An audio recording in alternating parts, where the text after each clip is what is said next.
Here's a fly ball out towards center field. This one's going back, and this one is gone! Taylor gets this one out towards center field to the short porch, and it's a grand slam! That's a floater, out to short. And it's good, off the shortstop's glove! Just like they drew it from Hollywood. Caladros, the 3-2. Swing and a miss! And the Audubon Green Wave have upset the Kingsway Dragons!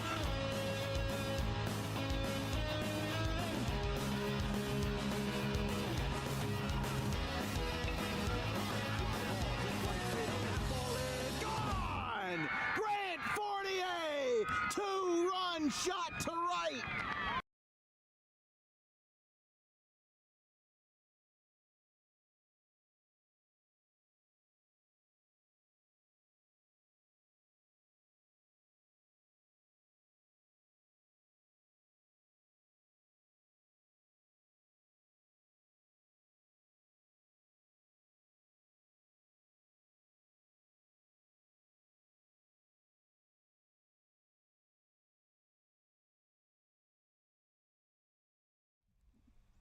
Happy Sunday morning from Bertram Zimmerman Field in Gloucester Township.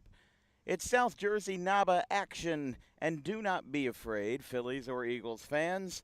This isn't the real Eagles or the real Phillies. Instead, it's the South Jersey Eagles and the Sicklerville Phillies facing off in what is poised to be a good South Jersey NABA AAA division matchup.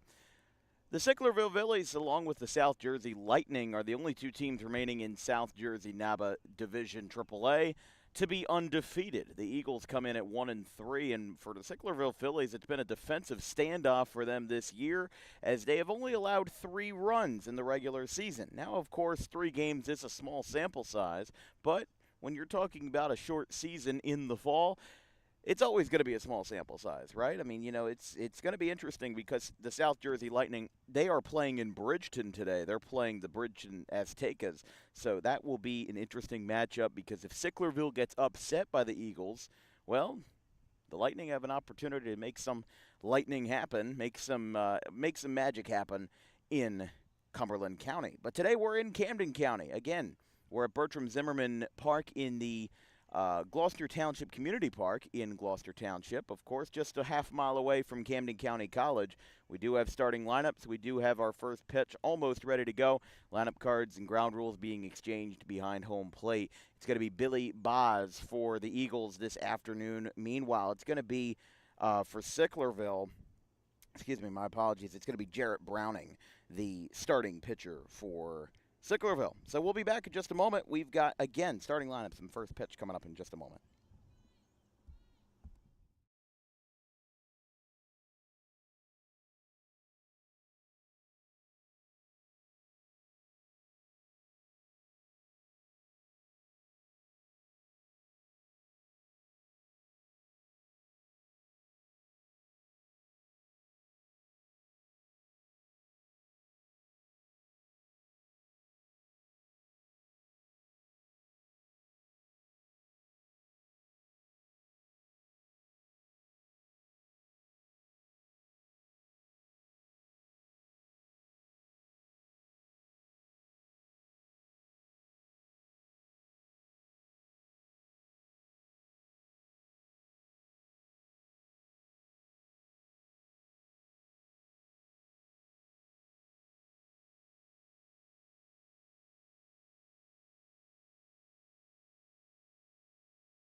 The left-hander Jarrett Browning set to make the start for the for the Phillies. As well, he's been one of 7 pitchers to take the hill this season for the Phillies. However, he has not recorded any pitching stats yet. Of course, he's got some success as a hitter, but today he's going to be making his first start on the hill. Of course, only 3 games played in the regular season so far, so it's not entirely unexpected by any means. But the Eagles and the Phillies will get started. Because of technical issues with our lineup graphics, we will just be reading off the lineups to you. For the Eagles, Jax Miller in center field, Alex Kay at third base, Gianni Lurza at first, Liam McGarvey at the extra hitter position, Anthony Kay behind the dish, TJ Timmy at short, Jake Miller at second base, Billy Boz, the pitcher, batting 8th, Giuliano Lurza in right field, and Randy Barlow in left. From Bertram Zimmerman Park, first pitch is a strike called, and we're underway here at 9:03 a.m.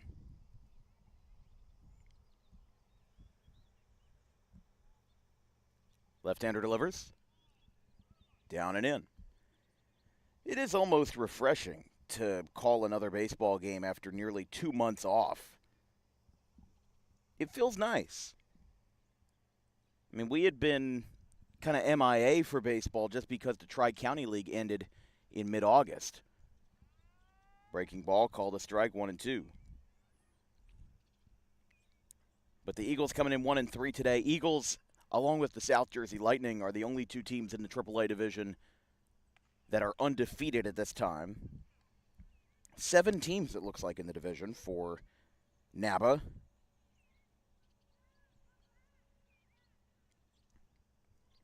Two. Fouled back by Miller. The Bridgeton Aztecas come in at 2-1, and then the 4, 5, and 6 teams are all below 500. The Eagles at 1-3, the Philadelphia Drinkers at 1-2, and then the Philadelphia A's at 0-4. They had a successful run in the spring campaign that we covered for NABA. Covered that. It was a decent playoff game between the Lightning and the Diamondbacks. Saw the Diamondbacks win that one 11-6. As the payoff is ball 4. And Miller will reach first. Again, just a couple of close pitches for Jarrett Browning that time. And, for his first start of the year, still trying to get some control. The Phillies have only allowed 3 runs in the regular season. So it's not all that surprising to see some early success from the Eagles here, trying to make up for some lost time, I guess. Right-hander steps in, the number 2 hitter, Alex Kay, the third baseman, inside, 1-0.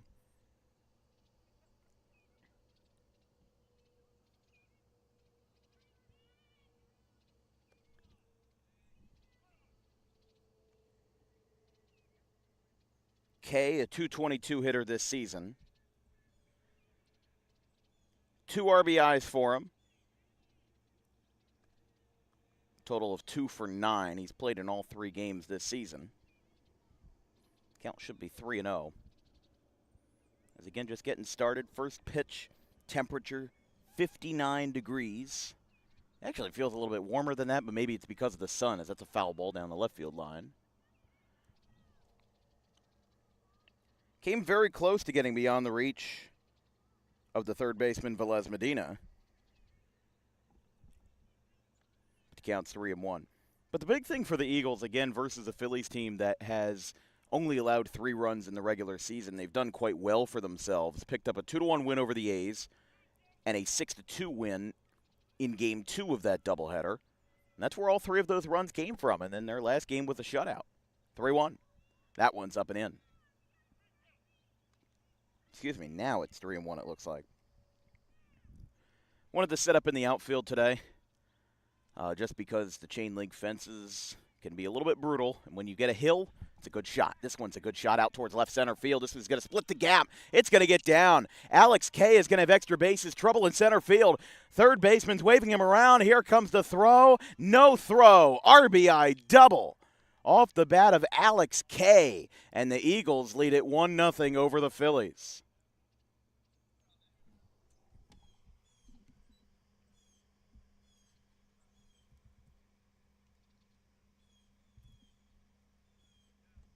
Just a great piece of hitting that time. I mean, that is what I see from April to June pretty much every day at the high school and collegiate level. He got a good piece of it. He hit it into the pull side gap and got extra bases out of it.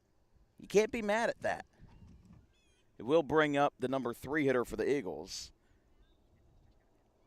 in Gianni Lerza, the first baseman. Or Giuliano Lerza, excuse me. There's 2 of them. That's what it is. Gianni Lerza. I apologize. He's 4 for 9 on the season. All 4 singles, though. Only 1 extra base hit has been only 2 extra base hits have been hit on the team. A double by William Osborne. And then a triple by Jake Miller, who hit 7th today.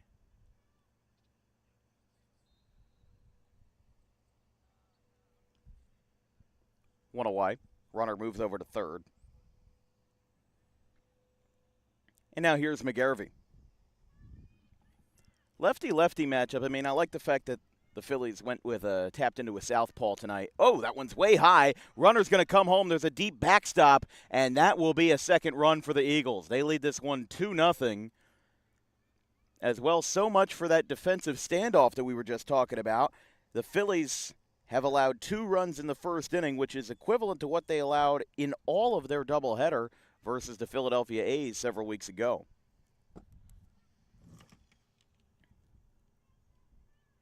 McGarvey takes a strike, 1-1.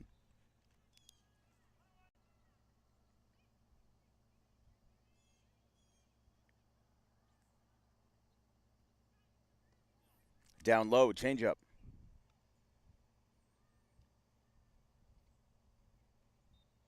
Two balls, 1 strike from Jarrett Browning. Browning, the pitcher, will hit cleanup today in the 4 slot. First 3 will be Matty Newcomb, Ethan Gardner, and Tyler Napoli.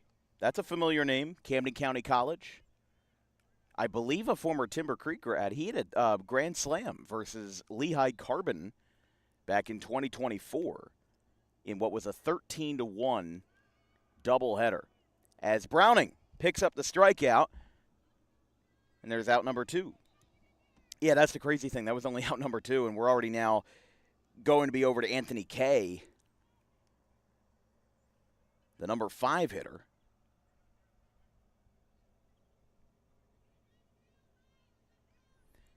Anthony Kay, the former Bishop Eustis product.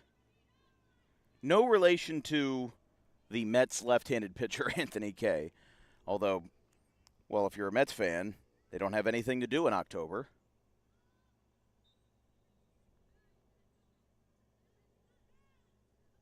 One-0. Fastball right down the pipe, 1-1.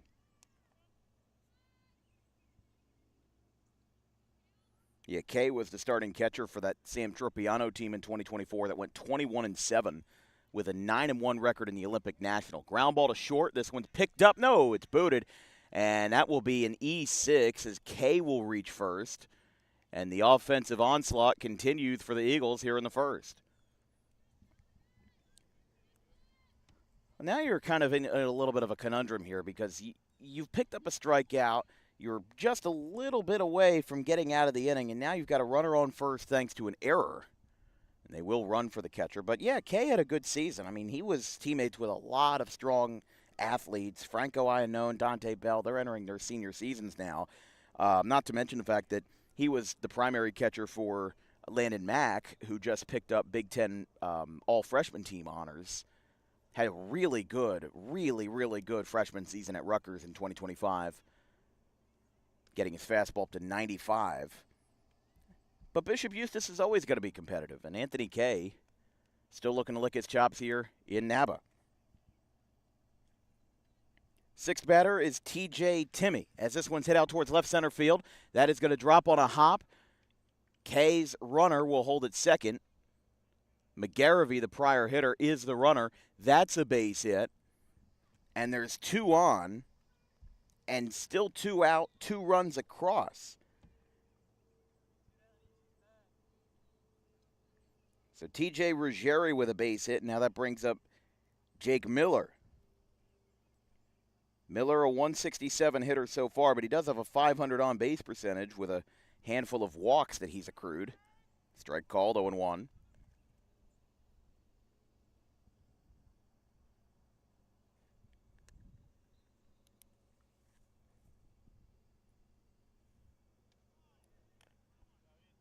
Didn't get it that time. But 7 hitters this inning for the Eagles, not an easy pill to swallow, and there's still 2 runners on, so if Miller can get one into the gap, that could definitely be trouble. 2-0. Fastball called a strike. 1 ball, 2 strikes. As we mentioned before, Newcomb, Gardner, and Napoli, the first 3, followed by the pitcher, Jarrett Browning, in the 4 slot for the Phillies. The 1-2. Tapped foul. Still got a piece of it, though, and still able to stay alive. I still feel a little bit,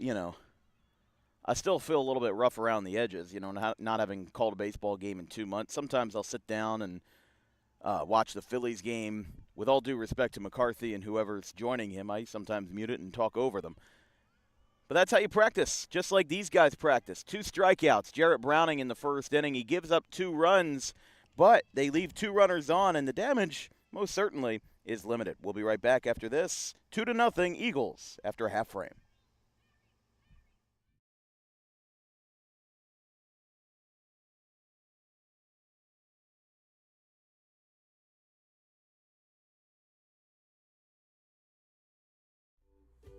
In life, the road ahead is full of possibilities, but to navigate it safely, you need the right skills. Harper Driving School is the premier driving school serving Gloucester, Salem, and Camden counties. With experienced instructors, many of whom are teachers in local schools, we are dedicated to your success and will help you master the road with confidence. With an over 95% success rate of students passing their road test on their first try, you know your student will be in good hands while embarking on a huge step of their young adult lives, all while avoiding the lines at the DMV and getting insurance discounts. We chose Harper, and so should you.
Bottom of the first inning, ready to go. Eagles with a 2-0 lead, definitely limited to damage. William Osborne, the starting pitcher for the Eagles, comes into this one already with 16 innings pitched across 3 games. That's his fielding stats. I apologize. William Osborne, though, this is his first start of the year. Looks like Liam McGarvey has been the main starting pitcher for the Eagles. And leading off is the left-hander, Matty Newcomb, outside, 1-0. Newcomb, Ethan Gardner, Tyler Napoli, then Jarrett Browning, the pitcher, bats 4th. Anthony Velez Medina in the 5 slot. Luke Mignone in the 6 slot. Brandon Chin bats 7th as this one's flown out towards left center. This could get down. It does get down. That will get down past Jackson Miller as it'll be a base hit for the leadoff man, Matty Newcomb, who looks to kind of reverse the discourse of the top of the first inning as he leads off of Osborne with a base hit. I think men's league games sometimes could be breeding ground for a high-scoring affair, and this is already looking like it could be one with 2 runs by the Eagles in the top of the first, and now a base hit to lead off with Gardner now.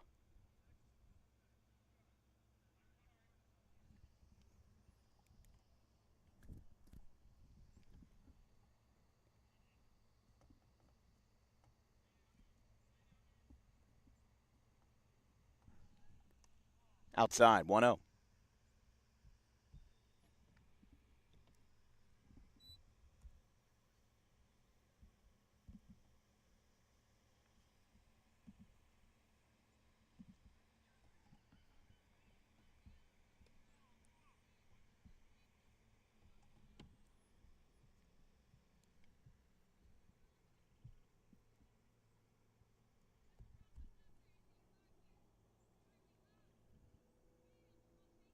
Here's the pitch.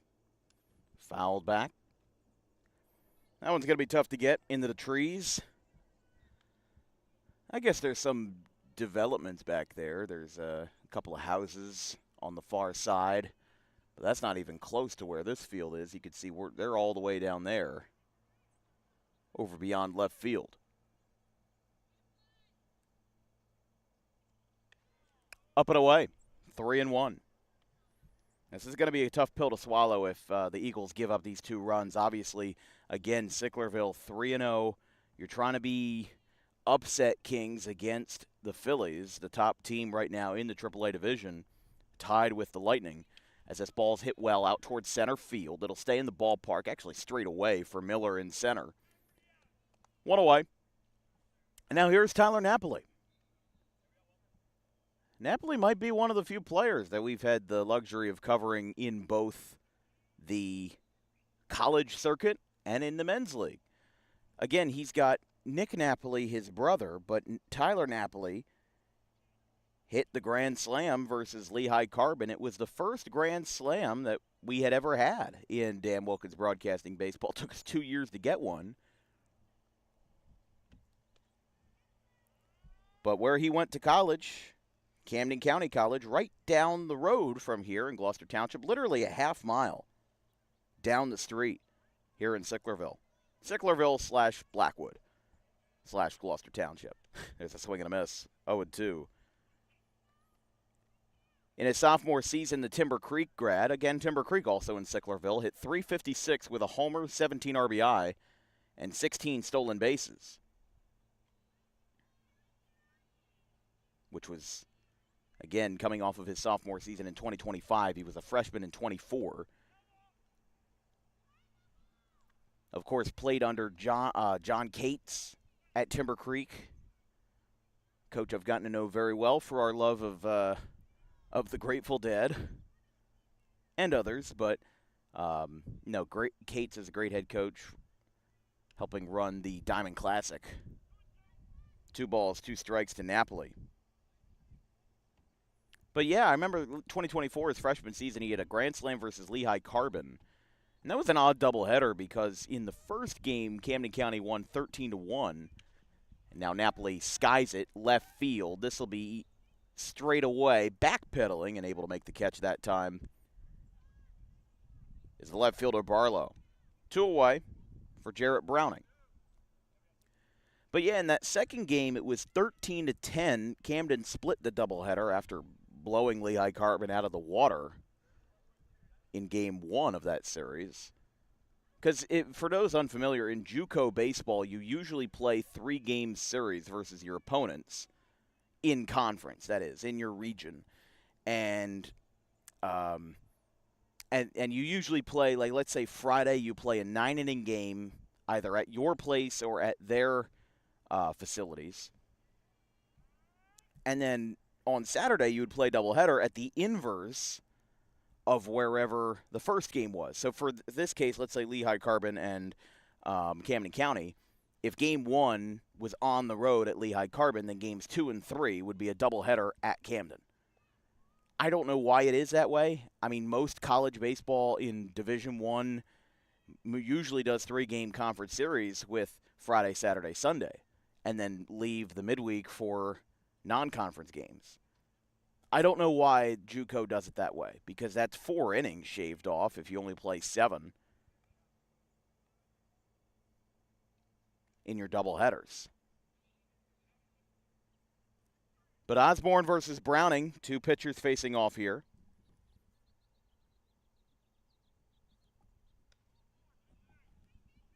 And he'll walk. So the Eagles not having as tumultuous of an inning as we maybe expected off the get-go, but now Browning walks and Velez Medina will bat with 2 on and 2 out. Got a little overhead plane heading for, I would presume he's headed for Philly. Let's see where he is up there.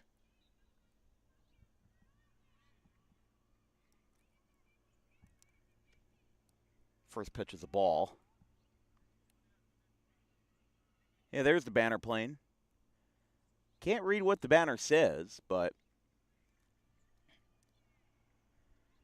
they hang those around a lot for Eagles games.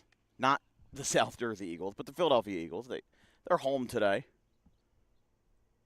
So what's a better way to advertise than fly over Lincoln Financial Field and advertise to the parking lot of drunkards and partiers in the Eagles? 2 on, 2 out. The banner's inversed. I can't read what it says, but it's flying over the field right now. Having a little flyover here in Gloucester Township.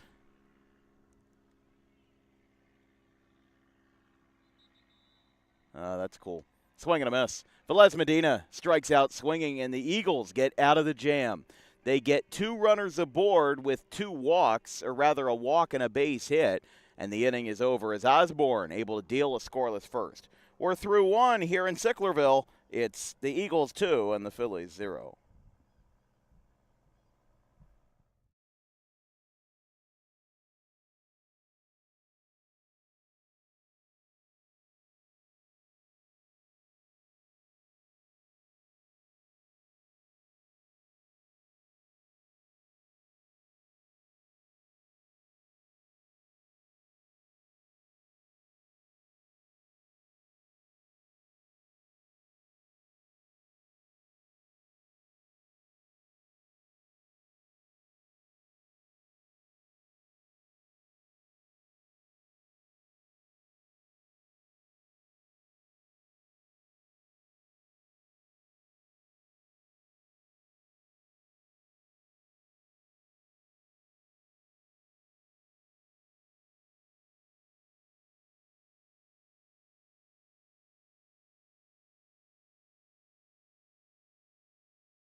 Top of the second here on this Sunday morning here in Sicklerville. As the Eagles, who brought up 7 men in the first inning, now have 8, 9, and 10. It's Osborne, Lerza, and Barlow. So pitcher-pitcher matchup. Osborne gave up a hit and a walk in the first inning, nothing more. But again, the big thing for the Phillies is staying locked in at this time. You know, they gave up 2 runs in the first inning. Can't let your confidence be shaken, especially as a pitcher. That's a big swing by Osborne. Makes it 1-1. But they hit pretty good. 2 hits in the first inning. An RBI double by Alex Kay, and then a base hit by TJ Ruggieri, excuse me. Wavers at a breaking ball, got a piece of it, but not the swing he was looking for as Browning forced him to make light contact. Browning, the 1-2. Ball, 2-2. But here at the Bertram Zimmerman Memorial Field, pretty symmetrical all around. 330 down the lines, 368 to the left and right center gaps, and 381 to center field where the American flagpole stands. But a neat ballpark. I've never been here before. Can cross another one off the list. Just the fact that I showed up at 8:15 this morning and there was already activity going on. Strike three. Osborne down on strikes. He goes down looking. Strikeout number 2 for Browning. And that's out number 1. I do like that pitch on the 3-2. I did like the fact that he kind of went a little bit away with it that time. Outer half of the zone. You don't want to leave that over to a lefty in a lefty-lefty matchup. You can get him away because the worst thing you can do in that situation is really force opposite field contact, which, again, as an infielder on that side of the diamond, you might be expecting it. Fouled back that time by Giuliano Lerza, the right fielder. He'll be followed up by Randy Barlow in left field.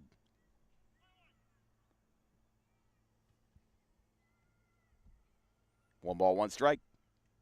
Way high, way outside. Yeah, that backstop is a little bit deceptive for how far back their catcher has to go. Again, Newcomb kind of being a rare archetype to be a catcher leading off. That's not easy, but they're making it happen. Inside. 3 balls, 1 strike.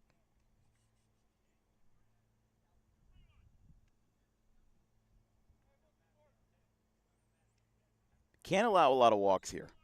I mean, you're going to work up your pitch count anyway. This isn't like, the professionals or even high school or college where there's going to be people watching how many pitches you have. You literally might have to keep a general guess in your head of how many pitches you have, and it might just go down to whenever, Velez Medina or whoever, is in charge of that says, all right, we think you're done. But there is another swing and a miss. He struck out the last 3 batters in a row, so he might be here for a while.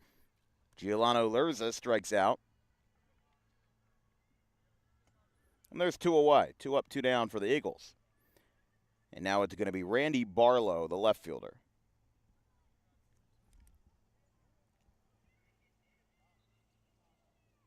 Only 1 walk allowed, and that was the leadoff man, Jax Miller.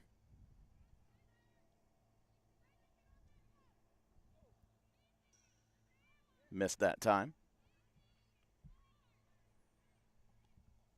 It'll be 6, 7, and 8 for the Phillies. Mignon, Chin, and Murmanesh for the Phillies. Still trailing by 2 here in the top of the second, here from Gloucester Township.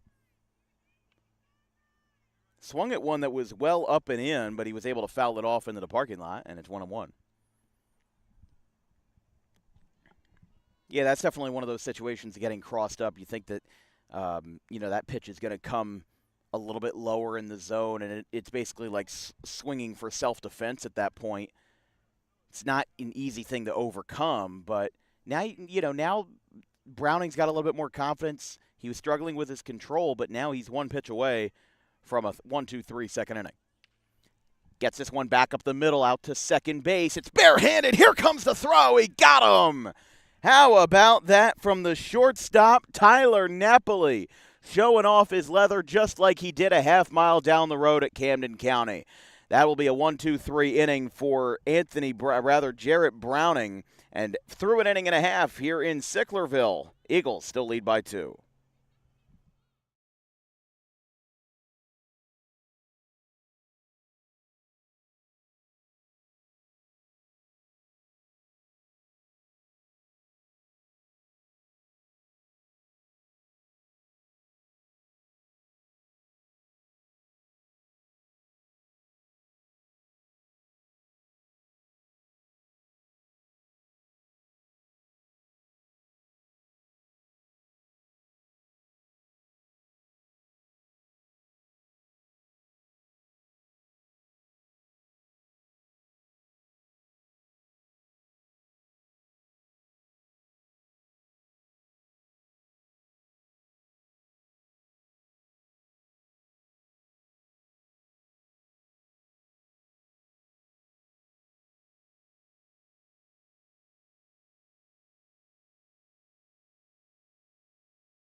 What a play by Tyler Napoli to end the top of the second inning. We lead off with the number 6 hitter,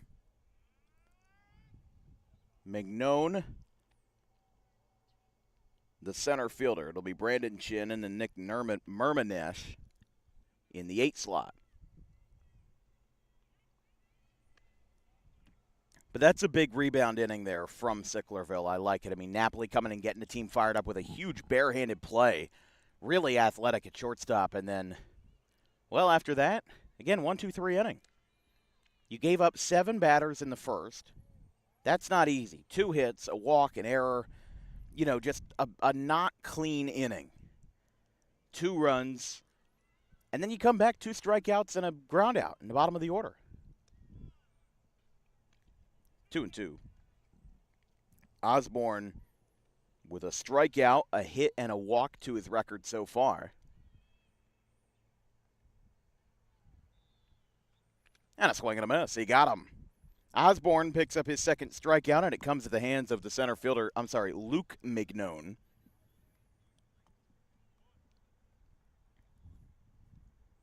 And there's one away. Big thing for Osborne here is control. He doesn't have the highest amount of velocity, so he's going to have to come in there and bear down with his control. When you're facing righties or lefties, the best thing to do, aim inside. And I'm not saying that, you know, you're going to hit anybody. And I don't want you to hit anybody, but if you're able to get the control just like that, an inside pitch that he was able to jam and get it over the inside part of the plate, you're not trying to hit him. You're trying to force weak contact. And it's a fine line to balance because if you don't have control, then, yeah, if you run inside, you're probably going to hit some dudes and you're going to, you know, tick some people off. But in this situation, you know, he's just getting that changeup right over the middle that time, and he picks up now strikeout number 3 in a row at the hands of Chin. And now Murmanesh will bat.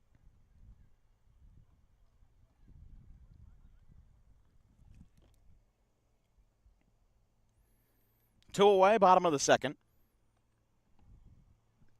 Here on a nice, crisp fall morning in Sicklerville. If you're just joining us, good morning. Grab some eggs, grab some coffee, maybe grab some cereal if eggs aren't your thing. Watch some South Jersey National Adult Baseball Association baseball. We covered NABA in the spring campaign versus the South Jersey Lightning and the South Jersey Diamondbacks. The park's starting to get a little bit more active, a little bit more busy. There's, again, a field hockey game going on the turf field to my left. No scoreboard running, so I couldn't tell you who's playing or, you know, what the score is. But that game was running when I showed up at 8 o'clock this morning. So my presumption is that there's some kind of tournament going on or some kind of showcase that has started very, very early. 3-1 is a swing and a miss. Full count now to Murmanesh. Luke Gardner will be next if the inning continues. And then Jagger Lloyd and Wadey Rivera. 3-2. Gets a fastball high and fouls it back. Again, that's the control that we're talking about there from Osborne. Being able to locate the ball high in the zone, inside of the zone, they're all places where a lot of hitters of this caliber will produce weak contact. The best place where you can face a men's league hitter is probably from the belt down, and he gets the 3-2 inside. That'll be ball 4. Not sure if it hit him or if it's just ball 4, but it doesn't matter. And that'll be a 2-out base runner for Murmanesh to bring up Luke Gardner, the number 9 hitter. But that's what you'll have to consider. That's what you'll have to look into is, you know, when you cover men's league baseball, you know, I think that people get it confused and people get it, you know, why are we doing this? Why are we here? Well, Sicklerville wanted us to come out, provided the necessary resources, and we're good. So, you know, I provide the same analysis. As that one gets away, that one's going to skip behind the backstop, and the runner's going to try to go for third. There is a deep backstop back there. He's going to get the throw down, and that will be a 2-base wild pitch. Wow, that's a rough break. And a big break for the Phillies, though, as Murmanesh able to move over. And Anthony Kay with a two-base miscue. I don't really think that was his fault. Just, again, the backstop is deceptively large here in Sicklerville, in Gloucester Township, whatever you want to call it. And, when you're talking about how deep that backstop is, Murmanesh seemed to have some wheels that he just never really stopped. Now that one does skip, but Kay is able to hold. Count should be 3-1.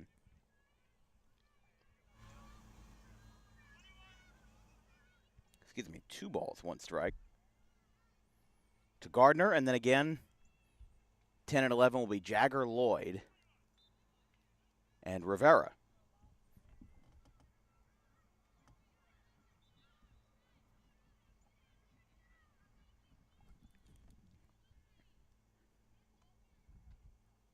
Showing bunt with 2 outs, and the count's full. Kind of an odd cadence there. Again, with 2 outs, you want to move the runner over, but you want to get him home. You got to get a hit to do that, unless he doesn't believe in the Eagles' infield. He gets strike 3, though, and the inning is over.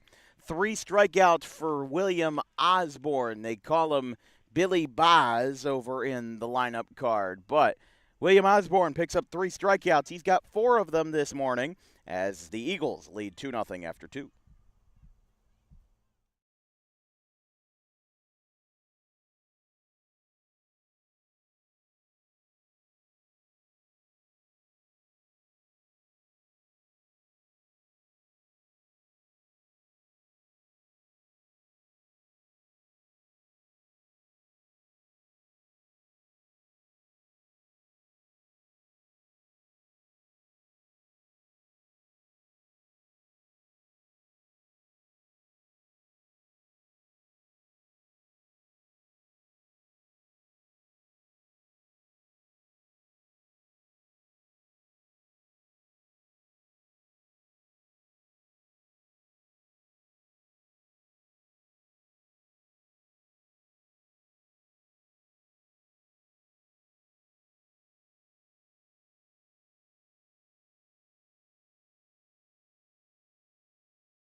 Top of the 3rd inning, there is 1 out.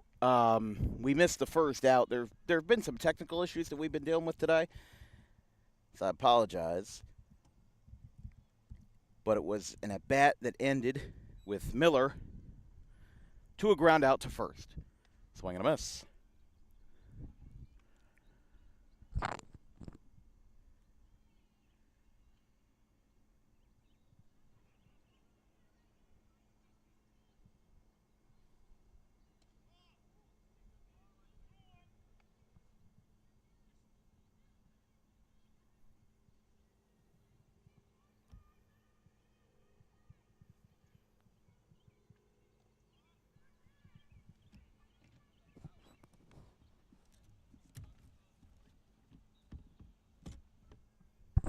1, 2, and 3 for the Eagles. Miller, who grounded out to first. Alex Kay, who had the RBI double. Skied foul.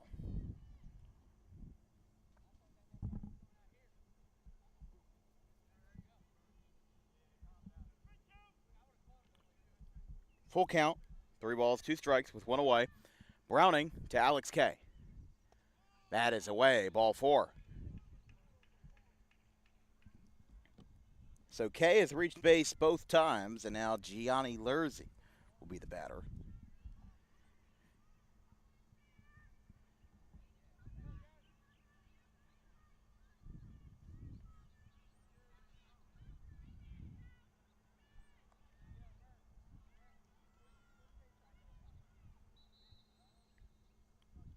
Runner on first, 1 away.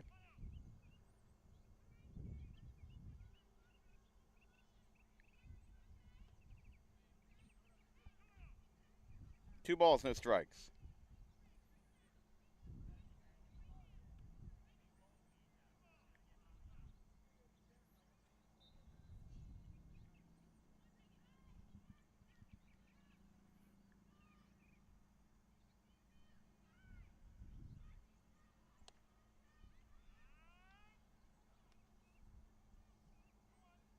Two balls, 1 strike.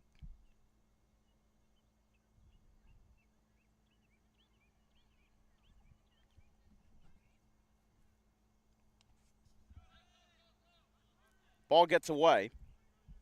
Runner goes to second uncontested. And again, another big break for the Eagles, who are still using that base running to their advantage. Got the base hit, or got the walk rather, by Kay. It's fundamental baseball. You know, across all of the South Jersey NABA AAA division, there's only 2 home runs that have been hit. No players more than 1. Line drive. Napoli did not catch it, and the throw to first is in time. Out number 2.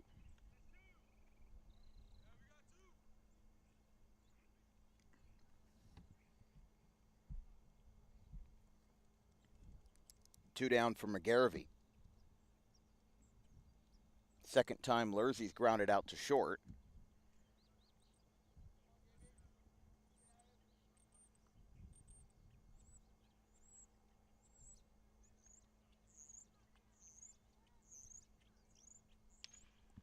That ball smoked. Oh, look at this. A high-flying play at second base, but couldn't get him. Wow, that was close. That was a high bouncer in the infield. And Sicklerville's second baseman was oh so very close that time. Brandon Chin leapt up in the air to grab it, but his throw to first was a little bit too slow, and that'll be an infield single.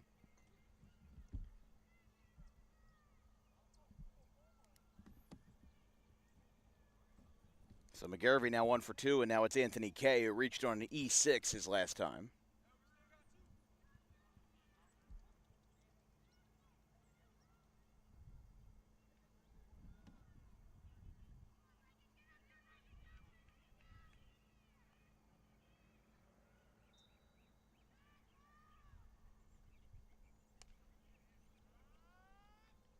Strike called to Anthony Kay.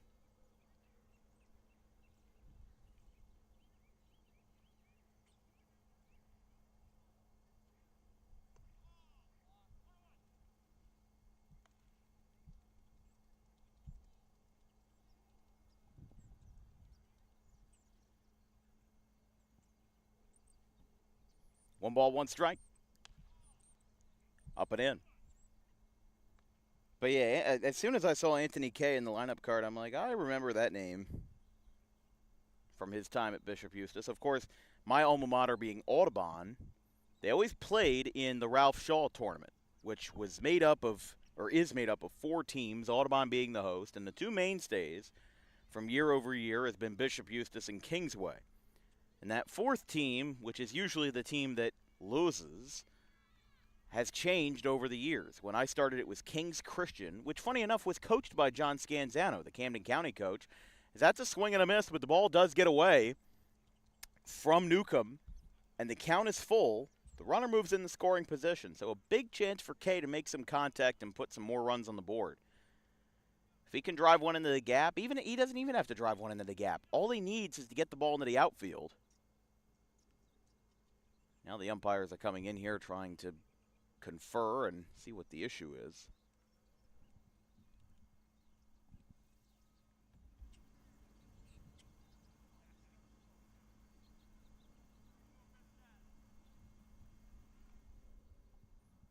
Not sure exactly what the issue is.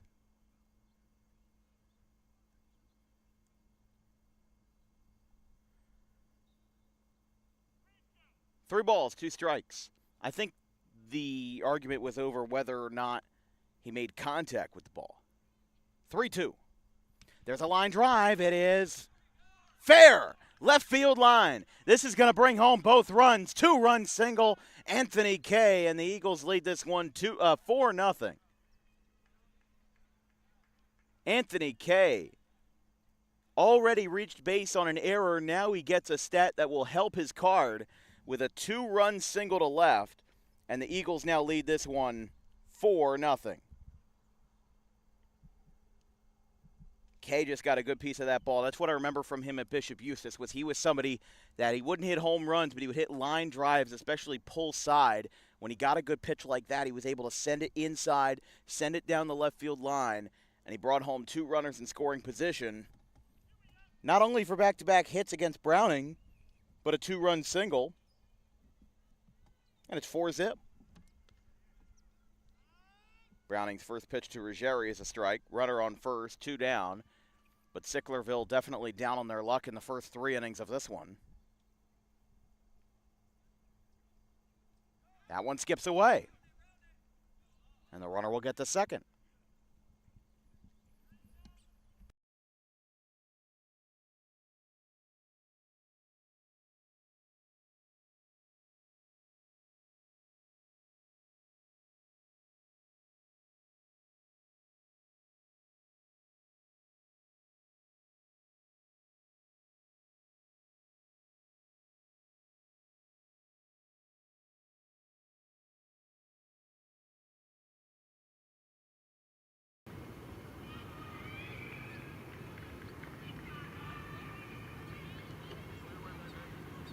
Okay, there we go. So, unfortunately, we're having some power issues today, and because of that, we have had to switch out our soundboard, and we will instead be going the old school style way from here on out. Strike called.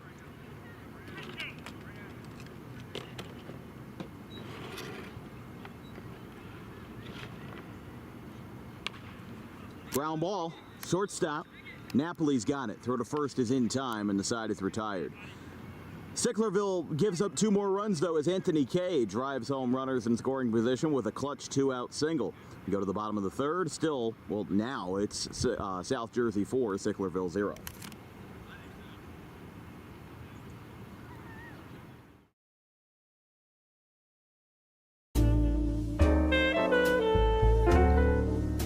May is Mental Health Awareness Month. It is the responsibility of all of us to make sure that our friends, family, and anybody who we hold dear in our lives is feeling well. The problem with spotting mental health issues is that the symptoms aren't that obvious. Just because someone is okay or appears okay on the outside doesn't mean that they're okay on the inside.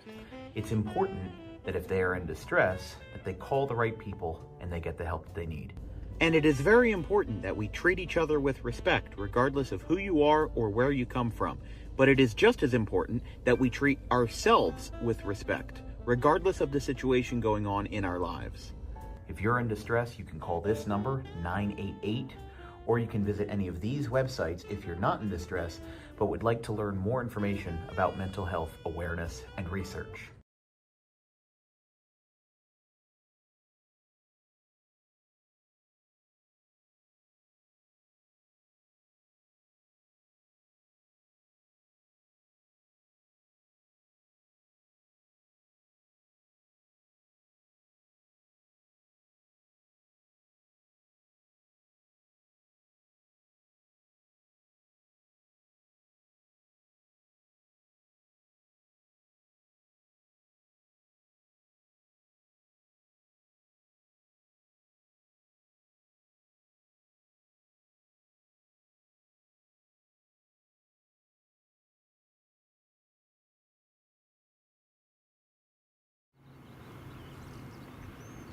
Bottom of the third here in Sicklerville. Waddy Rivera, base hit to right field. In front of McGravy to start the third.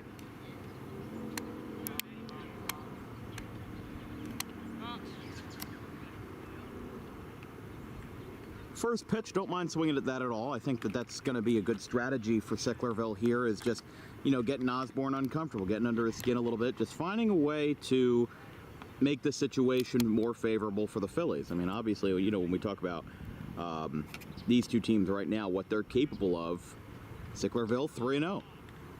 They're doing quite well this year. So I don't think it's crazy to say that you know, they could get something started on offense sooner rather than later. That one hit him. Well, there you have it. Just like that, Osborne is in trouble.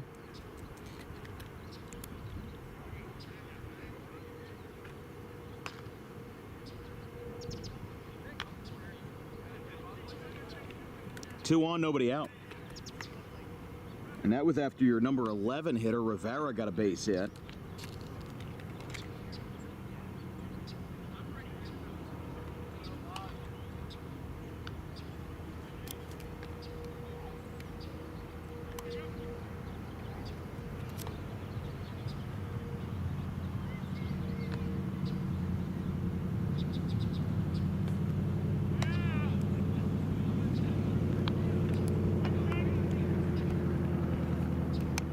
Gardner, the batter, with two on and nobody out, really just trying to put Sicklerville on the board here in the third.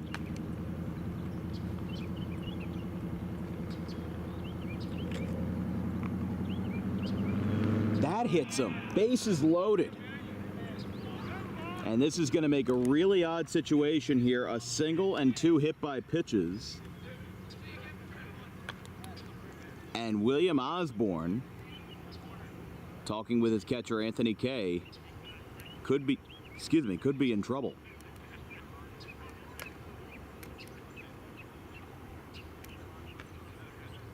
And now you've got your number 3 hitter, Tyler Napoli.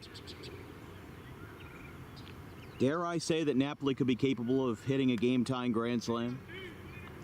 He's hit him out on fields deeper than this. 4 career home runs in his time at Camden County College. Strike called.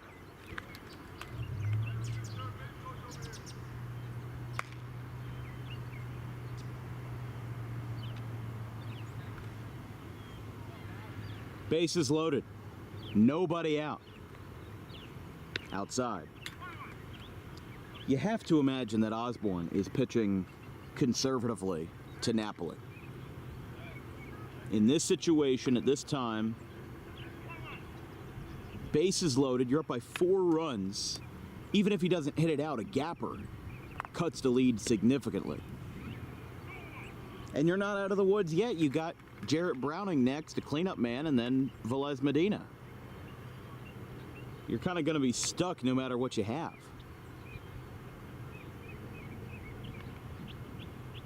Two balls, 1 strike.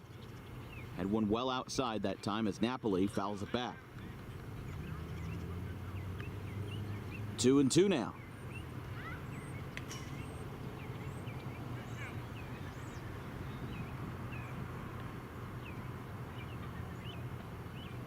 Bases juiced. A single and 2 hit by pitches.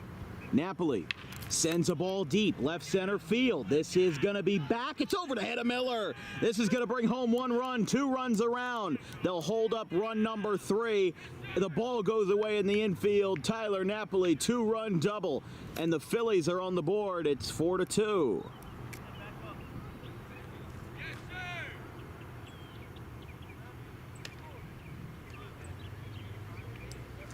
Really matching what the Eagles were capable of that time. Just being able to drill a ball into the gap. Napoli just got under one, just missed one last time. He was a little bit frustrated with himself.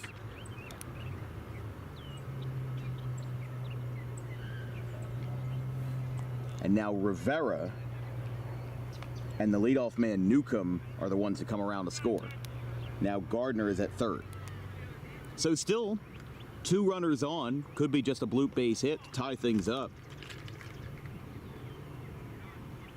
That's the crazy thing about baseball, is that you can make a lead disappear in just a short couple of actions.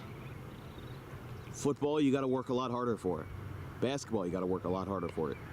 Hockey, soccer could be debatable.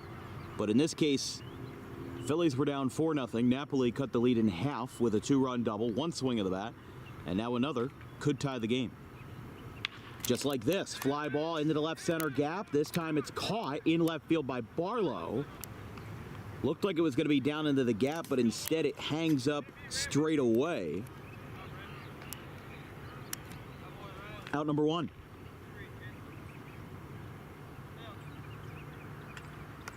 So 1 down, 2 more to go, and Velez Medina, the third baseman, is the batter.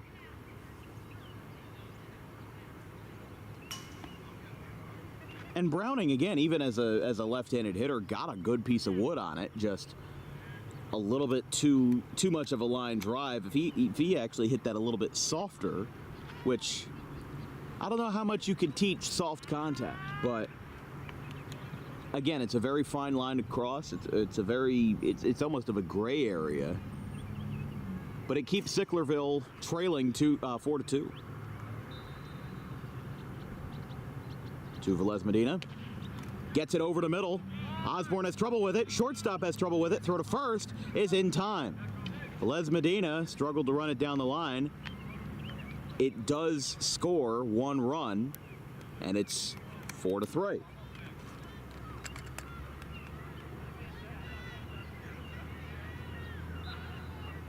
So an RBI ground out for Velez Medina. Again, you know, it's a productive at bat. It's a productive inning.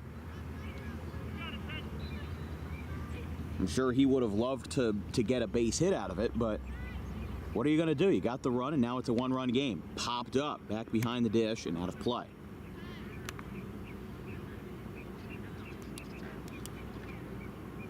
Luke McNone, the batter, struck out swinging his first time. He is one of 4 strikeouts for William Osborne.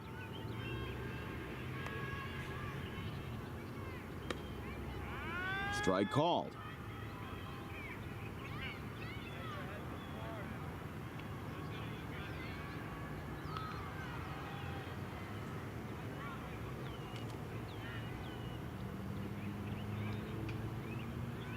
Two strikes on McNone.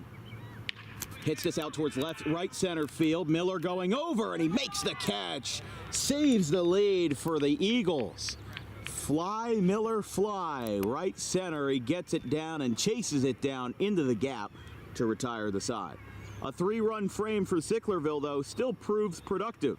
And after 3 here at Gloucester Township, it's the Eagles 4 and the Phillies 3.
4 innings down here in Sicklerville. I wonder if we've got a trivia time question queued up.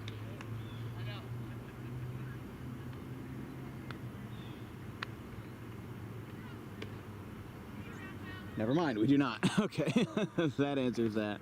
Thought I would check my program, thought I would check my system to see if we had one ready to go.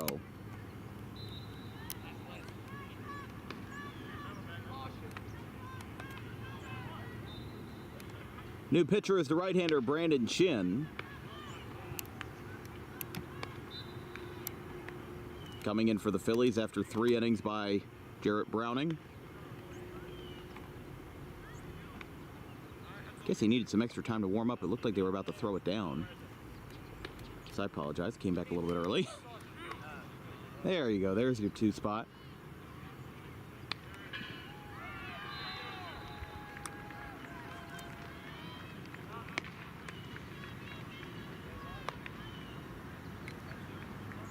Top of the 4th, though.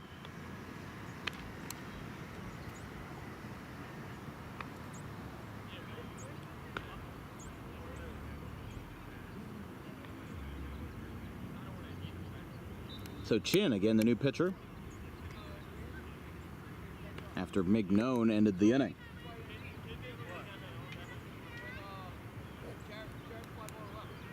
Got 7 batters up, though. I mean, again, an impressive effort. And they'll bat 7, 8, 9. Miller, Osborne, and Giuliano Lurza.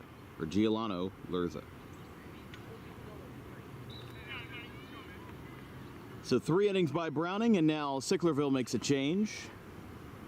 And a big swing and a miss on a good fastball.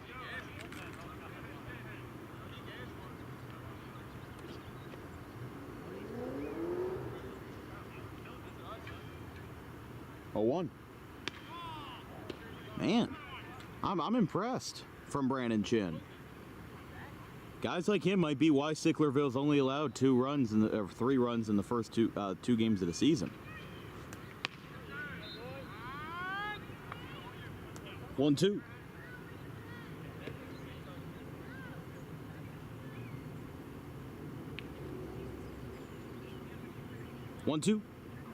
Swing and a miss. He got him. Brandon Chin picks up the strikeout. 1 away. Whew. That was an impressive at-bat. That was kind of a statement at-bat there from Brandon Chin, being able to show up, take over for Jarrett Browning, and the velocity difference is definitely going to be noticeable for these Eagles hitters. Inside.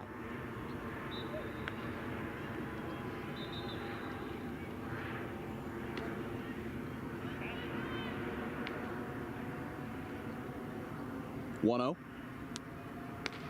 Right down the pipe, 1-1. I just love this delivery from Chin. It's just so energetic. It's like a recoil just coming together all at once. And 1-1.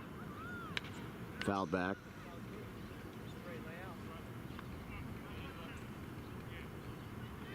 One, 2. Trying to figure out where Browning went in terms of his position, because he's a left-hander, but don't see any left-handers out there, so he might have been subbed out. There are unlimited substitutions in South Jersey NABA, so you may see players shifting around. Whew.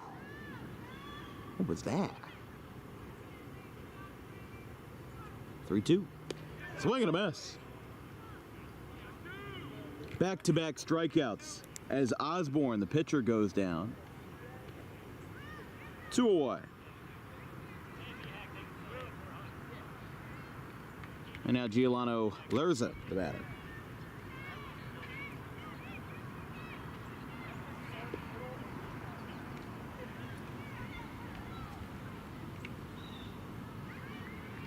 First pitch, outside. For our next broadcasts on Dan Wilkins Broadcasting on Monday, October the 6th. Wait, today's the 5th? Yeah, October the 6th. Clayton plays Gloucester Catholic in Tri-County boys soccer action. 4 o'clock from the Peyton Patrick Complex in Sewell. And then on Tuesday, we've got nationally ranked women's JUCO soccer between the Atlantic Cape Buccaneers and the RCSJ Gloucester Roadrunners. It's 2-0. Swing and a miss. Got some folks tuning in this morning. Happy Sunday to all of you. It's been running on just a couple of hours of sleep and still keeping on, right? 2-2. Wednesday, more JUCO volleyball. The Ocean County Vikings and the RCSJ Roadrunners. And we'll go over football in just a minute. 2-2. Strike three. Right down the middle. No doubt for Brandon Chin. 3 up, 3 down, 3 Ks for the right-hander. 2 of them looking. As Brandon Chin with an impressive 4th inning in relief coming in for Jarrett Browning. Go to the bottom of the 4th here in Sicklerville. 4-3. Eagles.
Alex Cade, the new pitcher, in the bottom of the 4th. So neither pitcher for these two teams, the Eagles and the Phillies, made it more than 3 innings.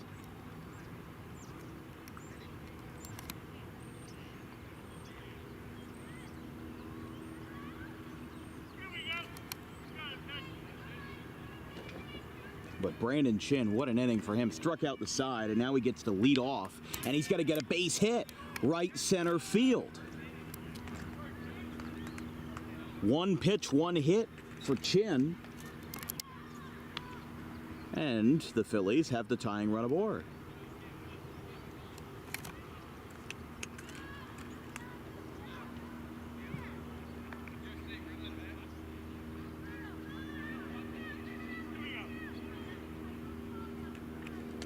That's just a good piece of hitting. I had a feeling he was going to come out of the gate swinging just because of how Brandon Chin is as a player.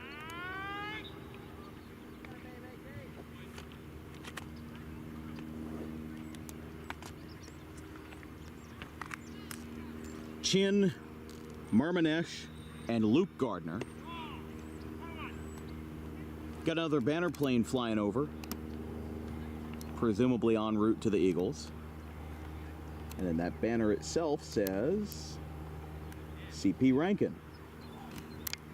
Not a sponsor of Dan Wilkins Broadcasting. A pop-up back behind the plate. Runs out of room for Anthony Kay.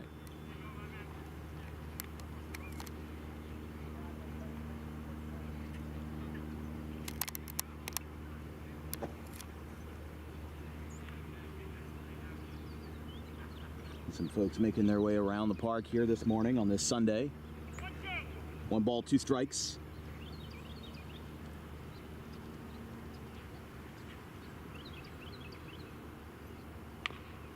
Tapper, third base, fair, no throw, base hit.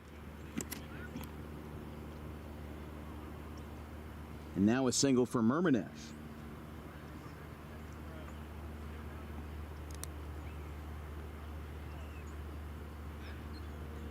Back-to-back singles for the Phillies, and now they've got the tying and go-ahead runs on here in the 4th.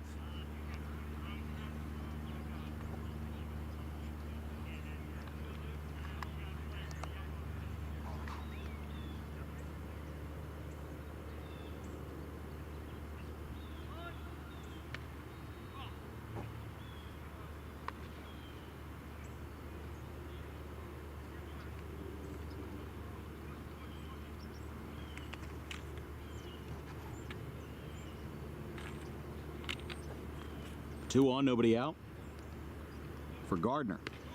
Outside. 2 balls, no strikes. Again, the K battery here. Alex K to Anthony K. Just trying to work together here as the Phillies had a very productive 3rd inning.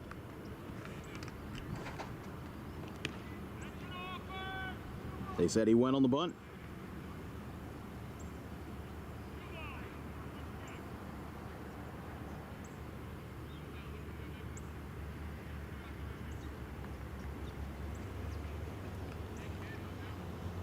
Two balls, 1 strike.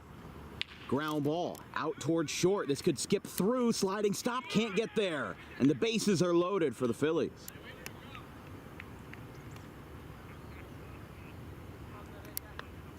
That'll be in our books as an infield single.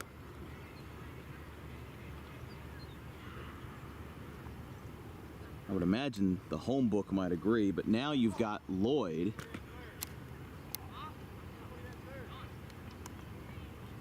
Oh, no, that's Rivera, excuse me.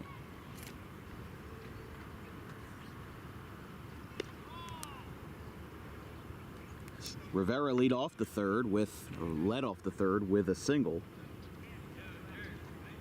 That led to a 3-run inning for Sicklerville. Bases loaded. Strike called, 1-1. So Rivera, and then we go back to the top for Newcomb, but same situation the Eagles were in the 3rd. Bases loaded, nobody out. And that's where they gave up 3 runs. Rivera skies it way up there. Going over. This could be trouble. It's going to drop, and it's going to bobble over to the second baseman. The game is tied. How about that for big old trouble? Wadi Rivera ties the game on a base hit to right as it fell in front of the right fielder, Giuliano Lerza. And then he kicked it out to the second baseman, Jake Miller.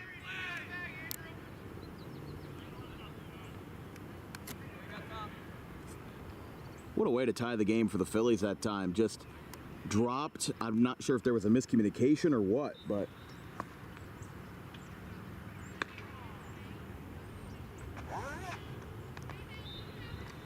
upstairs, 1-0. For Newcomb, the catcher. Matty Newcomb, swing and a miss. Newcomb has reached base twice today. Single and a hit by pitch.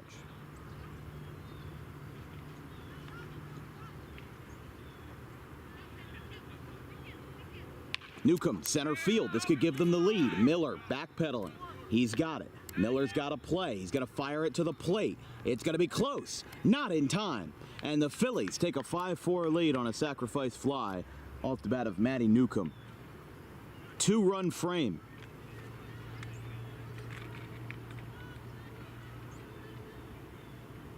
It looks like everybody tagged up. So a 5-4 game. All 5 of those runs coming in the 3rd and 4th inning. And the batter is now Gardner. So 3 productive plate appearances for Newcomb. A single, a hit by pitch, which 2 batters later turned into Tyler Napoli's 2-run double that started this whole, debacle.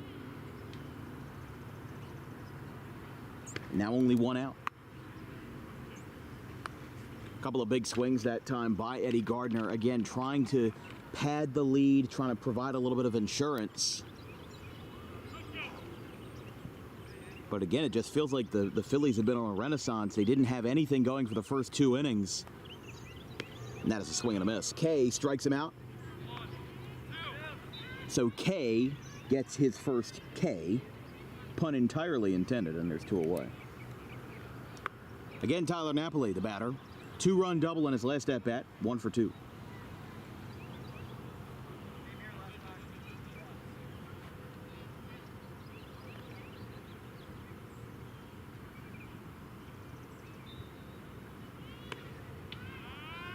Strike call.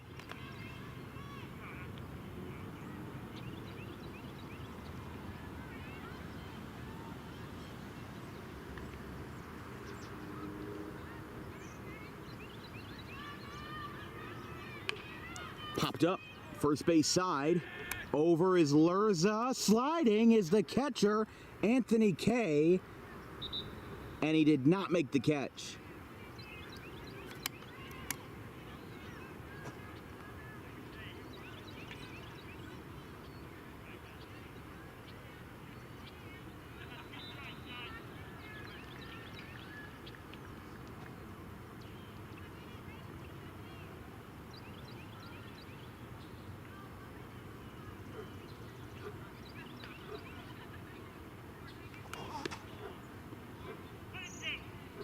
One ball, 2 strikes.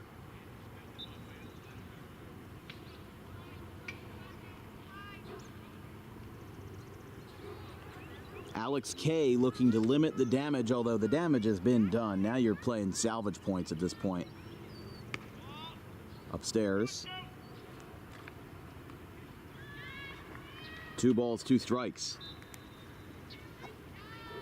So Rivera with a single. There were 4 straight singles at one point. Then Newcomb had a sacrifice fly. Gardner struck out. And now Napoli gets a piece behind him.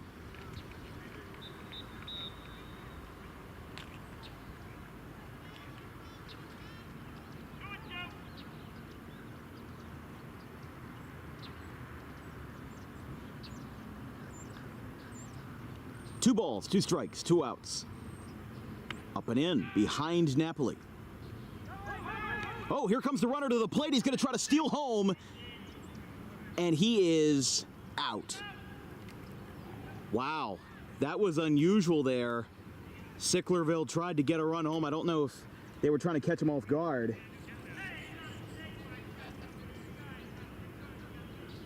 That was weird. But the inning is over, and it's 5-4 Sicklerville after 4.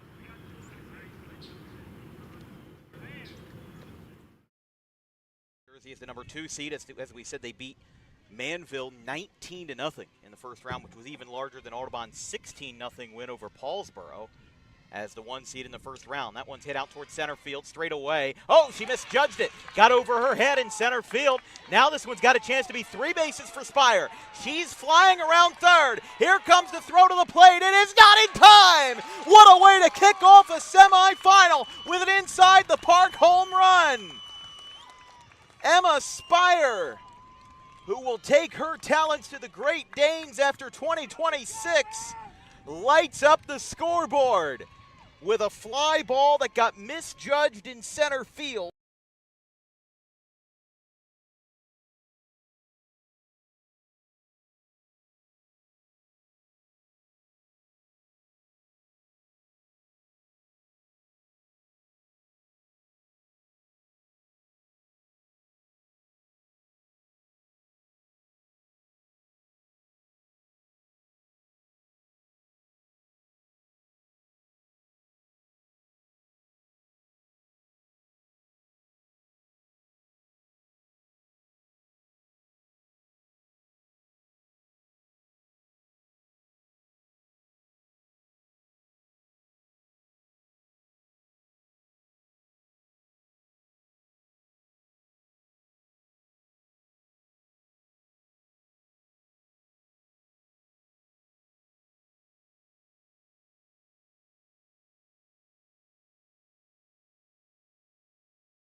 Top of the fifth inning, we are near the halfway point of this ball game.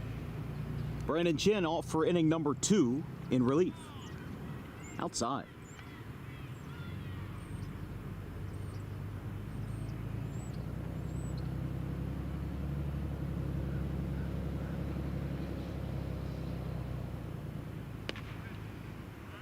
One. Mentioned Tyler Napoli. Runner was out trying to steal home. He'll lead off and restart his at-bat in the bottom of the fifth.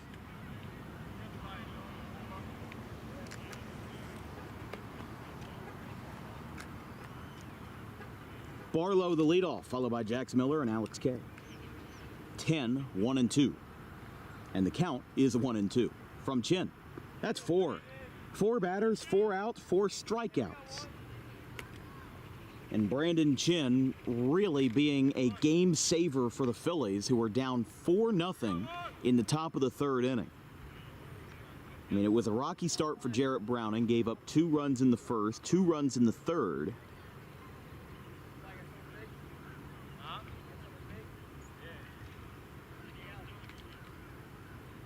Here's Miller. Outside. Miller 0 for 1. An unassisted ground out to first in the third. And a walk to lead off the ball game off of Browning. Strike called.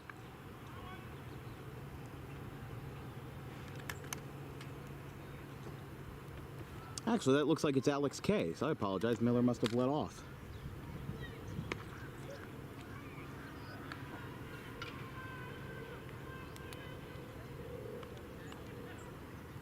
Hard to tell sometimes with men's leagues. I apologize. It's not as, with all due respect, it's not as structured as, say, a high school or college game. That one's look out into the parking lot. Somehow missed all of the cars. Thing is, with where I'm parked, you got to hit the ball about 400 feet foul to hit it. Which, if you do that, you've basically earned it at that point. 2-2 from Chin. Fouled back. Listen, I mean, no hitter has put the ball in play yet versus Chin. 4 batters, 4 strikeouts, 3 of them swinging. He has been an X factor in relief. Could very well see him, I don't know his stamina personally, but he could maybe go longer than Browning did. Velez Medina picked up by Napoli, can't get a play, and that'll be an error. As Alex Kay gets aboard after having that RBI double. It's the second error by Sicklerville.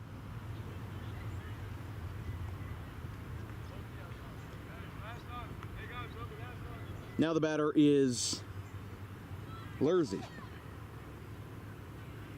As we mentioned, or as we started to mention earlier, our football slate for this week, we've got a ground ball to Napoli. 6, 4, no, he's not going to get anything. That's another error. Back to back, and the Eagles are back in business. 2 errors. It's still nothing charged against Chin because he's still going to have no hits on his board. But if you're Brandon Chin, you don't care about the individual stats. You care about the fact that there's now 2 runners on with 1 away, thanks to an E5 and an E6 respectively. 3rd error in the infield by the Phillies. Now a quick mound visit here.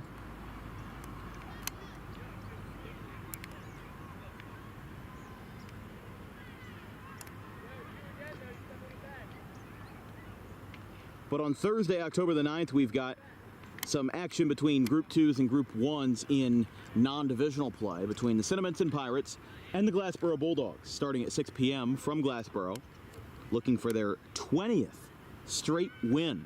Glassboro football has not lost since November 26th, 2023. Then on Friday, we've got Shawnee at Pennsauken, the Shawnee Renegades at Pennsauken Indians, and then Saturday, 11 a.m., or 12 p.m. rather, will be the St. Joe's Hamilton Wildcats and the ACIT Redhawks. It's the first home game for Atlantic Tech. Although their stadium is not yet ready, won't be ready until 2026. A little floater, left side. That is a foul ball. Point is, though, their stadium won't be ready until 2026. They'll be playing at a neutral site in Brigantine. And the 1 o'clock kickoff.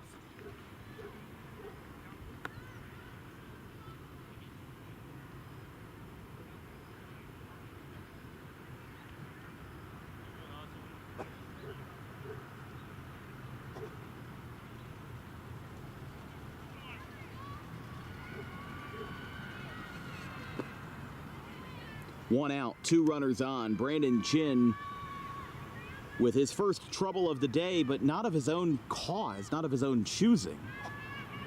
As there's a swing and a miss, he got him. 2 strikes now. McGravy, sorry. My apologies.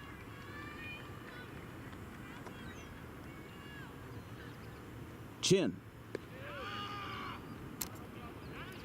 The batter is out. That is strike 3.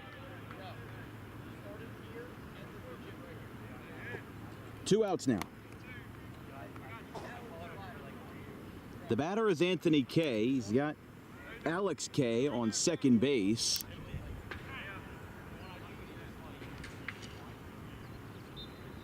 As Brandon Chin looks to get out of the jam and keeps this game in the Phillies' hands. Outside.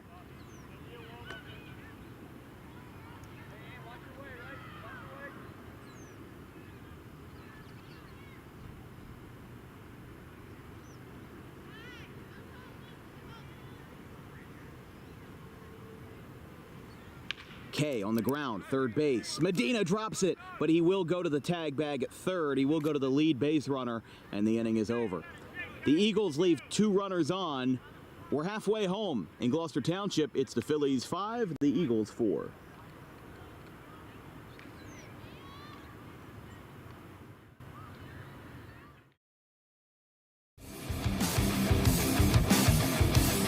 Book Dog Pro Wrestling for your next event or outing for the greatest action that New Jersey Pro Wrestling has to offer. Any place, any time, any setting, Dog Pro Wrestling will bring the action to you, and you won't want to miss it for moments like this.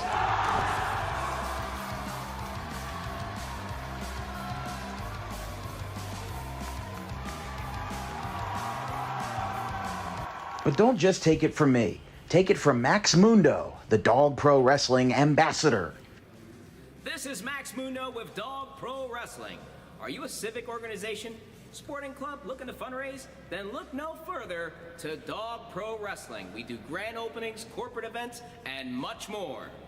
And why not from some of the wrestling talent themselves? I'm Vinny the Fixer, and I'm the champion of Dog Professional Wrestling. If you want to book the best, come see us. We're the cream of the crop. We'll come to any fundraiser you can think of. Just name the place and we'll show up. This is the upstanding Dylan Mesh, and for the entirety of my professional wrestling career, dog wrestling has been a mainstay for where I like to wrestle. So you can believe me when I say that it is quality. And I'm upstanding. I'm the only opinion you need. Yeah! It's your boy Gabriel Hodder here with my man Matthew Oman, and if you want your events to be all fight, no flight, then book Dog Wrestling so you can witness true primal fear. Woo!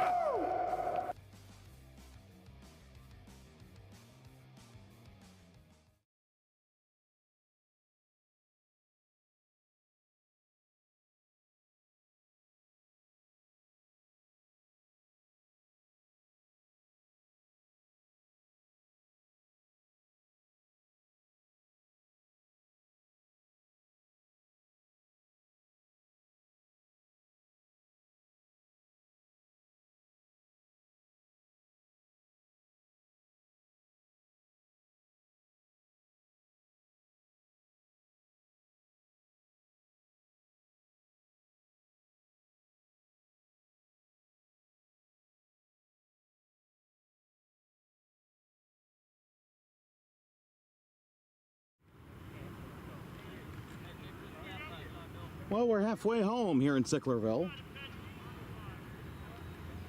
Bottom of the 5th inning, the Phillies lead the Eagles 5-4.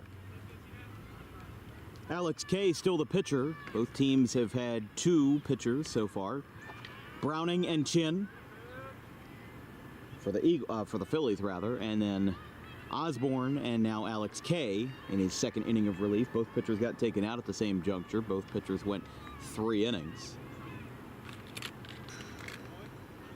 Which again, I think that made more sense for the Phillies than it did for the Eagles. I thought Osborne was doing somewhat well, but it makes sense for Jarrett Browning. Gave up 4 runs in the first 3. Seemed like he was having some control issues. Although the benefit of being a lefty, a southpaw, definitely outweighs certain numericals, but not all of them. Batter for the Phillies was Napoli, who restarted his at-bat after a runner tried to steal home. He struck out swinging. Now it'll be Jarrett Browning in the cleanup spot. First pitch, up and away. Biggest thing for Sicklerville is discipline. You know, sometimes in baseball you want to rebound or maybe mirror the other team's mistakes. Like, for example, Sicklerville has made 3 errors in the infield. You know, stress to your players the importance of ball handling and making sure that you keep your motions fluid in the infield. You kind of want to do the inverse. Sharp grounder, bobbled it short. He's got time. Throw to first is close, and he got him. 2 away. Definitely was carrying close that time. But Browning grounds out 6-3. That's a good rebound that time by the Eagles.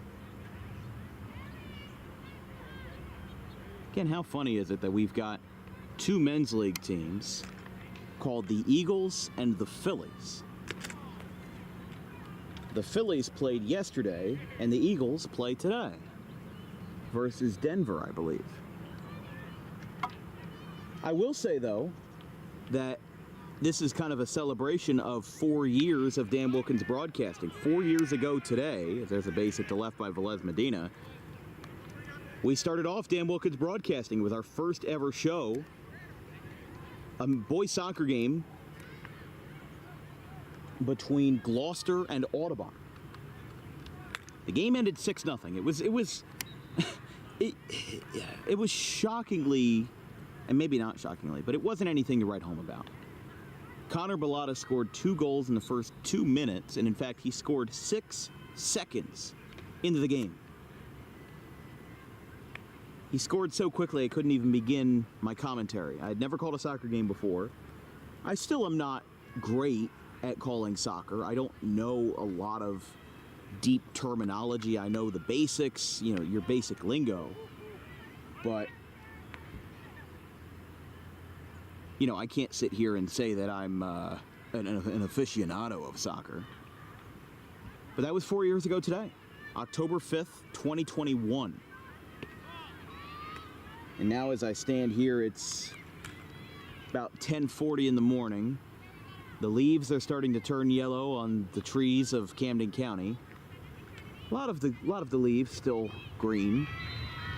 In the next couple of weeks, though, that'll change. This one's ripped left field. This one could get down in the gap. He took a bad step, and that's going to get past Osborne. Velez Medina is going to go to third. He will get in there, and that's a double for Mignone. Really like that piece of hitting there. But also, I think my issue is that the left fielder, Barlow, he didn't take a great route to the ball. He kind of moved in a little bit, and he kind of moved to the side instead of going back. The biggest thing that I stress to outfielders, and maybe I stress to people that are, you know, just listening at home and play the outfield, is move back before you move in. You could see sometimes a lot of players, they will take a step back before they move in as a ground ball out to second base. Picked up. Underhand throw. Ooh, that's close. But he got him. and the inning is over. Sicklerville leaves 2 runners on, and the score holds after 5, 5-4.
Five innings down, Brandon Chin going out for his 3rd inning of relief here in Sicklerville. It's heating up a little bit, as much as you really can for a October Sunday. We started out, it was 59 degrees at first pitch. Well, now it's 72 about an hour and a half later.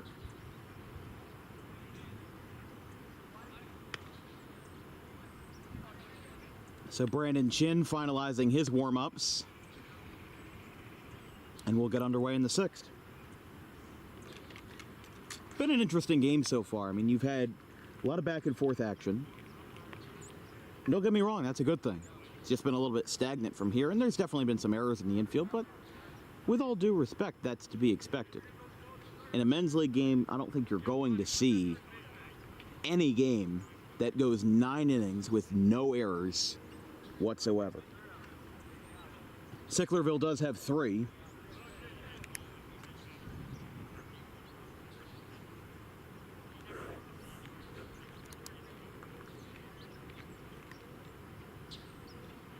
Batter steps out. They're fixing an issue at first base. I think they were readjusting some of the dirt down there, some of the clay.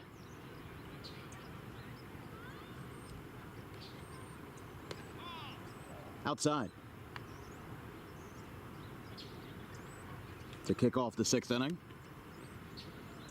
Ruggieri, Jack Miller, and Osborne. Tapper foul, 1-1.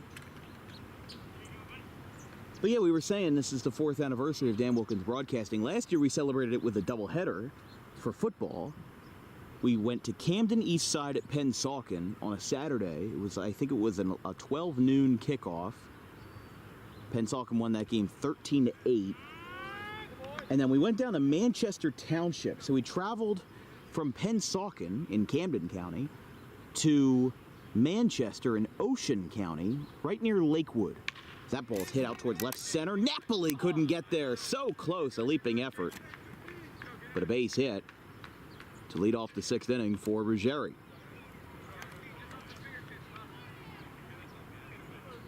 It's a close game. I mean, listen, the Eagles were up 4-0 in the 3rd inning. I'm at least grateful that this game is close for what it's worth. Phillies came back, and the Eagles have not scored since the 3rd. 2 runs in the 1st, 2 runs in the 3rd.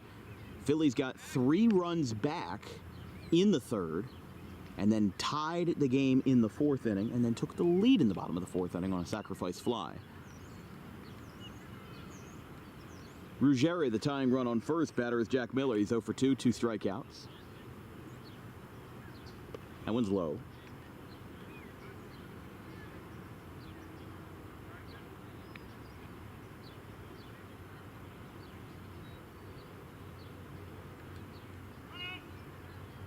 1 ball, no strikes. Miller and then the pitcher Osborne, or the former pitcher Osborne, who has now taken residence in center field. Fouled back.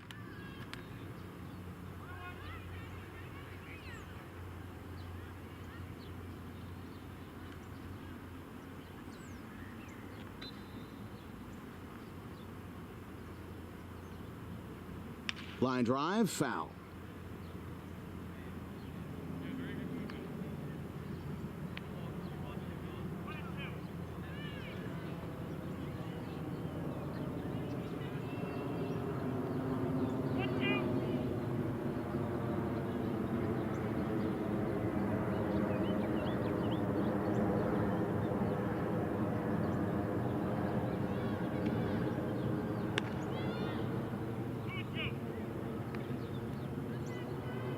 Two balls, two strikes.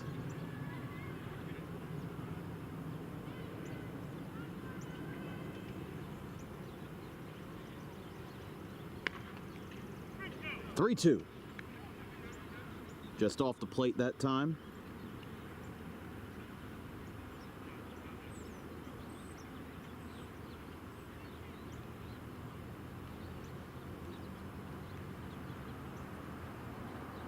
Ground ball, third base, fair ball, no, it's foul. That was close, just looked like that went past the glove of Velez Medina.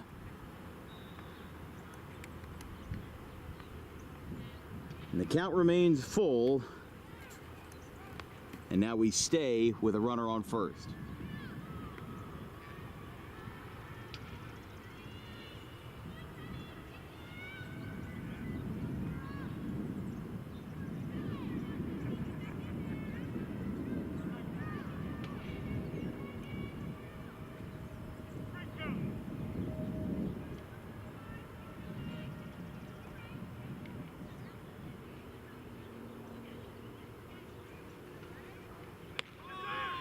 Ball four. I'm 400 feet away, so I can't really judge too much, but looked kind of good to me.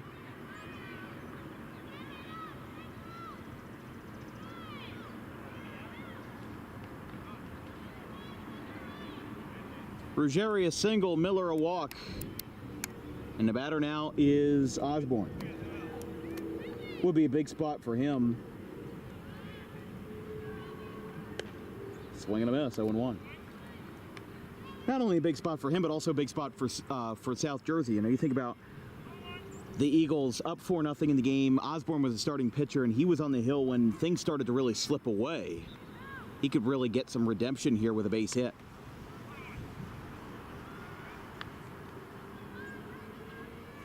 Because he's responsible for 3 of those runs that came across in the 3rd inning. And then he was subbed out for Alex Kay, still the pitcher at this time. And nobody else has warmed up in his place. 1-2.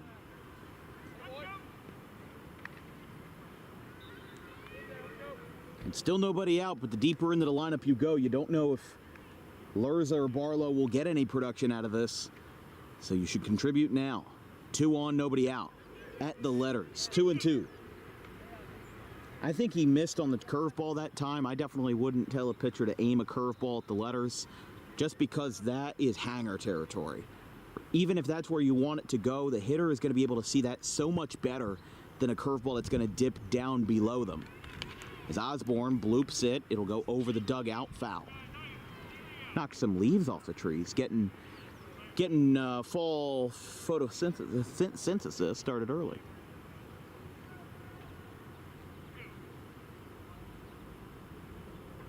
It's always funny when we watch a football game in October. Field goal goes into the trees and about 100 leaves come off. It's that time of year.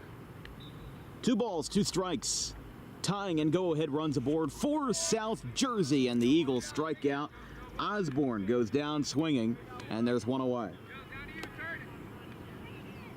That's big. Because Osborne's 0 for 3 now with 3 strikeouts. Definitely could have had the redemption from his starting pitching outing. And then Lerza, 0 for 2. And then Barlow, 0 for 2 as well. Bottom three in this order.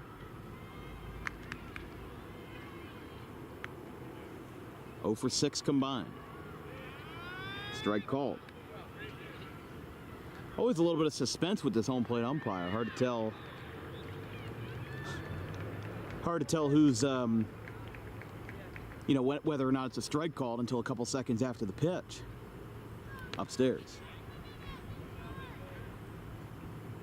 Just because that strike call is so drawn out. You know, he goes, strike. It adds some suspense to it. It's definitely unique.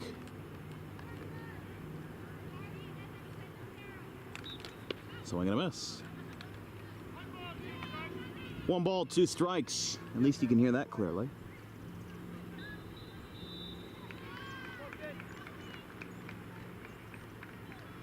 One ball, 2 strikes. Brandon Chin looking for another K. Almost wavered at it. You saw that twitch in his hand. You know, he thought that he was going to go for it and then laid off. But now it's 2-2. Chin looking for his 7th strikeout in relief. He got him. 2 down. That's 7.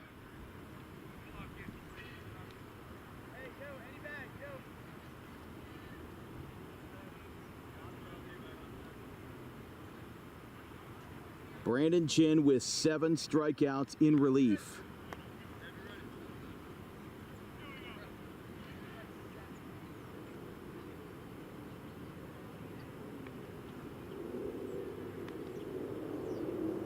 Now the batter is Barlow. Swing and a miss.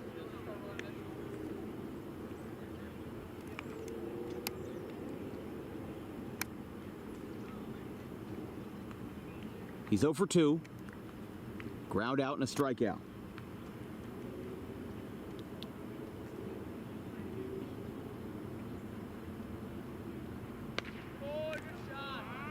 Oh, 2. A single and a walk, and now 2 strikeouts. Brandon Chin looking to shut it down here in the 6th.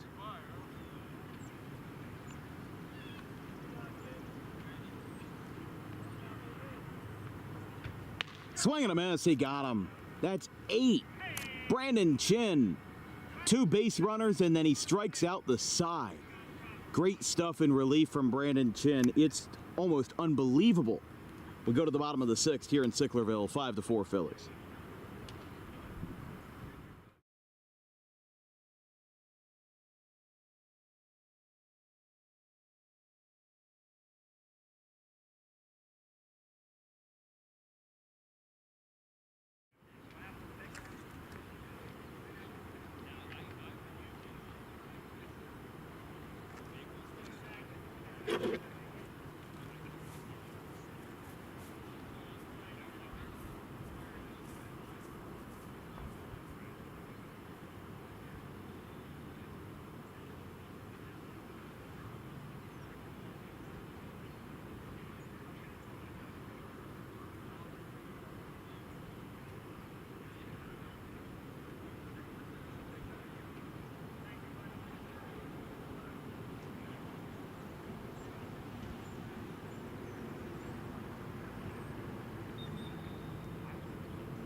All right, welcome back. Bottom of the sixth, new pitcher McGravy in.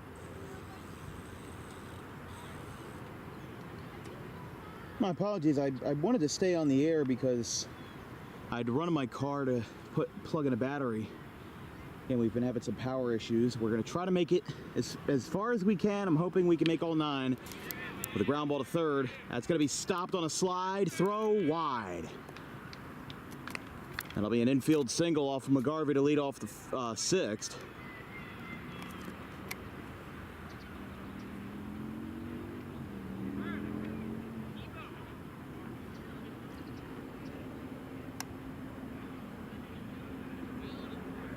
So Murmanesh getting the base hit to lead off.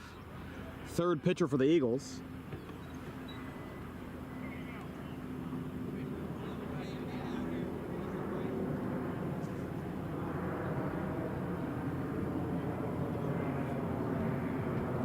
Here's the first pitch. Fouled back, 0-1. Off the bat of Gardner.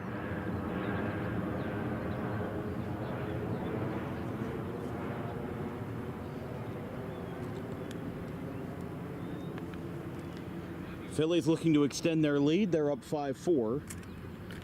No runs have been scored since the 4th inning.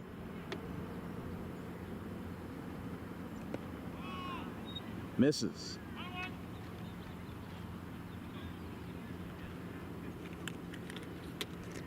Gardner to be followed by Rivera.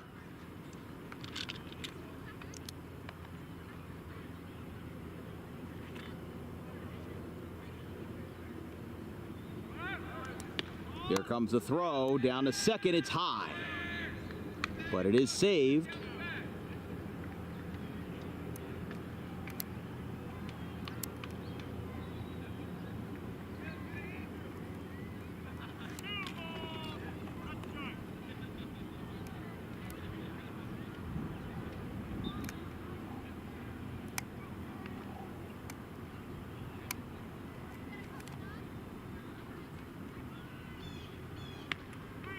Three-one. Again, big thing for the Phillies here is just, staying disciplined. Obviously, Alex Kay, a little bit of a different pitcher than William Osborne.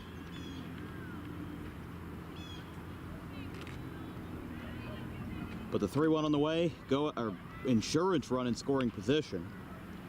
Foul back into the parking lot. That's 3-2.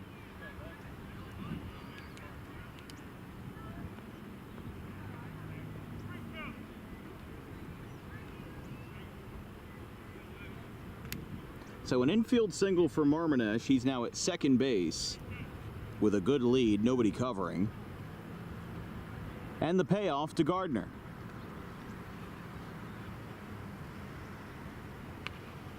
Fouled back. Again, in a close game like this, can't afford to make mistakes, and the Eagles, well, they're looking to get a little bit of retribution. Wind is starting to blow out, which will be very interesting. It's not blowing out much. It's a very light breeze. Might not be enough to affect the flight of the ball. Gardner in on the hands, grounds it to short, picked up, throw across to Diamond is in time. They move the runner over to third. It was a close play, bang bang at first. But Gardner works out a gruelingly long at bat and moves the runner over to third with one away now here in the sixth.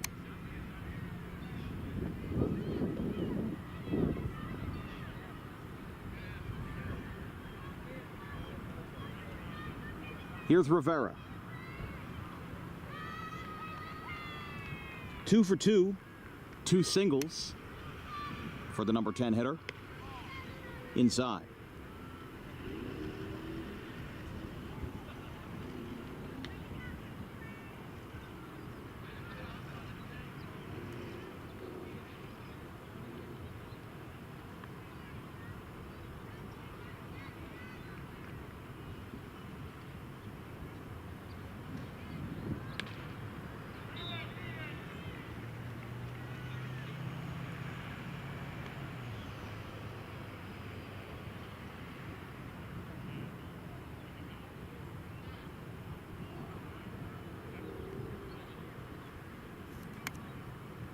Rivera's been a very valuable hitter out of the bottom of the order with his 2 singles.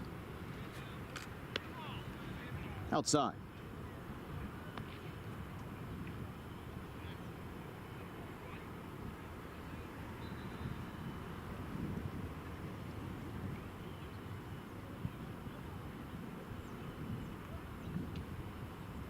Again, runner on third. If he scores, it will be 6-4 Phillies. Strike called. 2 balls, 2 strikes.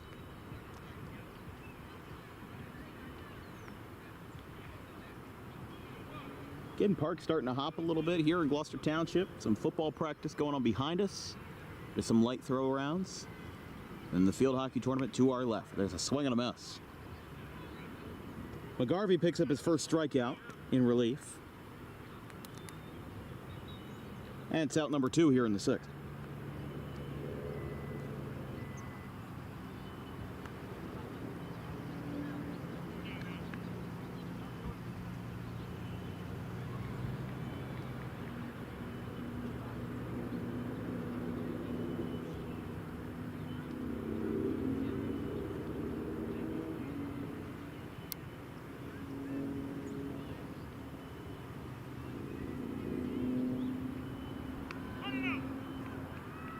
You're back to the top of the order for Matty Newcomb.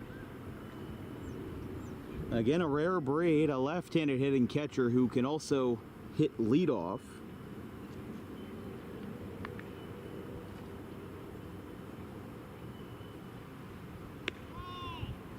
Two-0.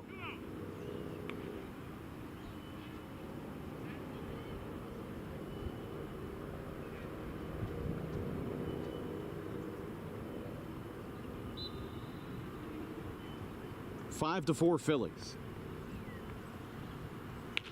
Out towards left center field. This might be close. Barlow gets over his head. That'll get down for a base hit. It'll be an RBI single for the Phillies, and they lead this one 6-4 on the single by Newcomb. I mean, he's had 4 plate appearances today, and all of them, in one way or another, have been productive.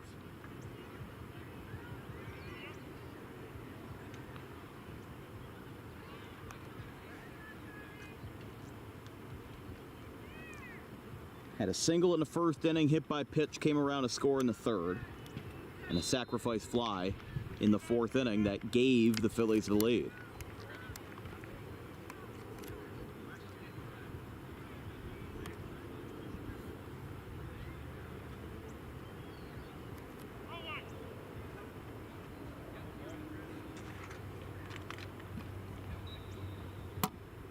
No balls, 1 strike to Eddie Gardner. Pickoff attempt to first. It's close, and it bobbles away from the first baseman, but not in time. And no harm in terms of getting the runner over to second.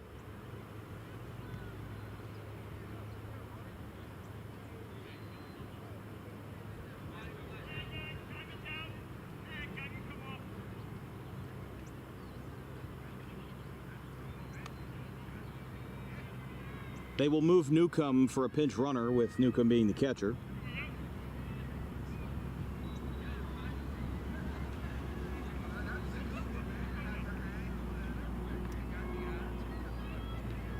So 2 pickoff attempts, and now pinch runner at first.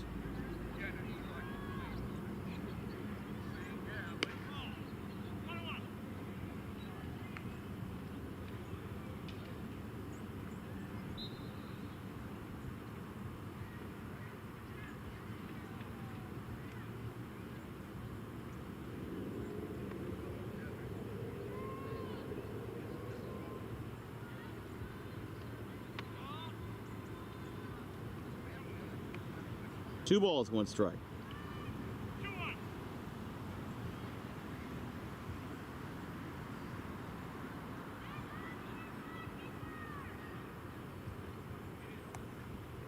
Another throw to first. Safe at first.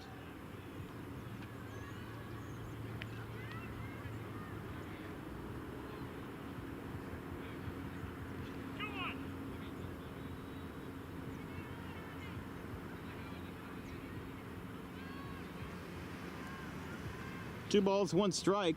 Now the runner goes. That's why they were throwing over to first. It's going to be close.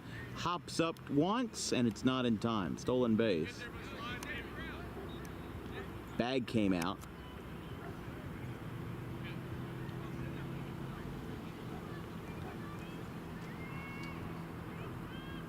Yeah, it looks like the second base bag kind of popped out there on the slide.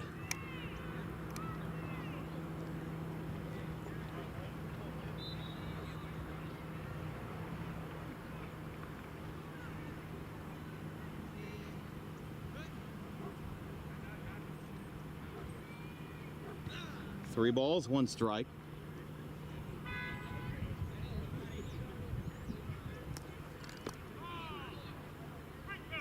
Three, 2, excuse me.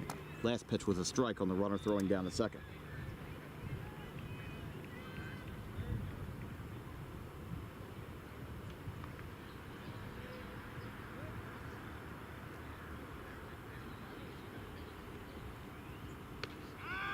Strike 3. Side retired. McGarvey picks up a strikeout, but a run is allowed on an RBI single off the bat of Matty Newcomb. 6-4 after 6 here in Sicklerville.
Seventh inning here in Blackwood.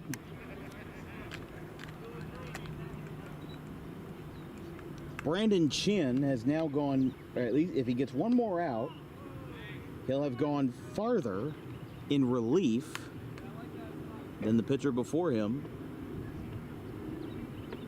in Browning. Here's the 1-1.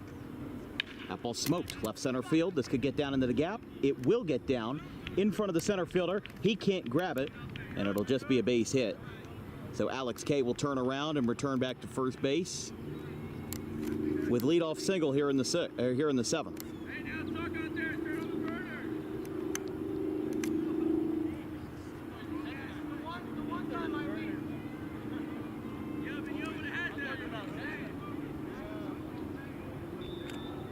Yeah, just a tough play overall that time. It's the first hit that Chin, it's the second hit rather, that Chin has allowed. And somehow the fourth base runner, because he had a walk, 2 errors, and 2 base hits. So I guess that's the fifth base runner that he's allowed, but still, It's been very good. 8 strikeouts. He'll get down to second base safely. Makes the situation all the more tense for Sicklerville, though. Yeah, that's what I was saying. I mean, we're in Sicklerville, but we're technically also in Gloucester Township because this is the Gloucester Township Community Park. And where is Gloucester Township? Camden County. How about Blackwood? You go half mile up the road, you're at Camden County College, which is in Blackwood. But you could also argue that that's the Sicklerville area. And then right next to it is Turnersville, the Turnersville Auto Mall. I mean, listen, where I grew up in Audubon, it was very defined where each town started and each town ended. You could tell by the houses, you could tell by the roads, you could tell by the street signs. It was always different. You could always tell that you were in Haddon Heights when you crossed over from Audubon. You knew where the boundaries were. You knew where Haddon Heights ended and where Haddon Field started. But then you go over to Cherry Hill, and there's the Golden Triangle. There's, you know, the Kingston Estates. There's so many different places. When you go down to, like, Woodbury, there's Woodbury City, Woodbury Heights, Winona, Hynella. Go down the road a little bit further, there's Magnolia. South Jersey can be weird with where the boundaries are for towns. And the 3-2 is fouled back by Lurzy. He's 0 for 3. He's grounded out to second twice, but has reached base on an E6.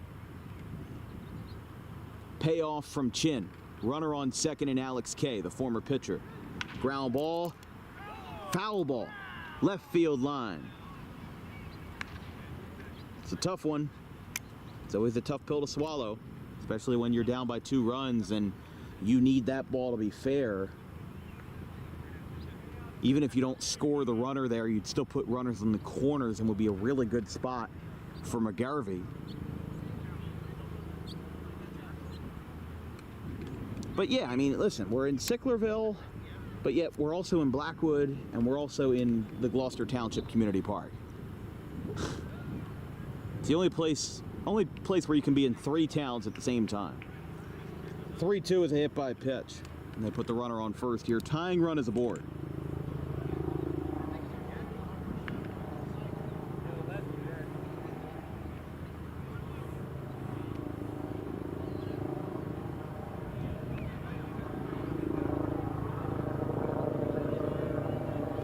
Nobody on, 2 runners aboard. We'll see if they'll take the ball away from Chin here, or if they'll get a new pitcher on, or if they'll let him go. I don't know.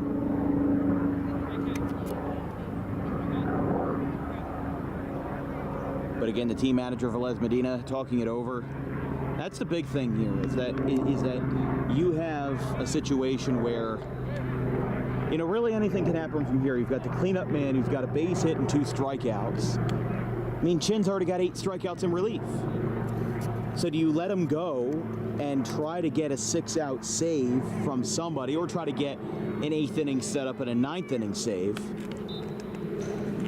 You know, how much risk assessment do you want to do here? Because your undefeated record's on the line. You're 3-0. Going into this game, you had only allowed 3 runs. All 3 of them were in the doubleheader to open the season versus the Philadelphia A's. Outside, 1-1. They are sending a pitcher and catcher out to the right field, quote, bullpen. It's not really a bullpen, but it's the closest spot you can get with foul ground. 2-1. Chin's just trying to get some control here. I mean, he has been doing so good. Again, 8 strikeouts, hasn't allowed a run, and has only allowed 2 hits. But that's a ground ball to first, slow roller, tagging the bag. He got him. Got him by a step. 2 heads coming together. And now you've got runners on second and third for the Eagles, and 1 away. So this becomes a very interesting burden here.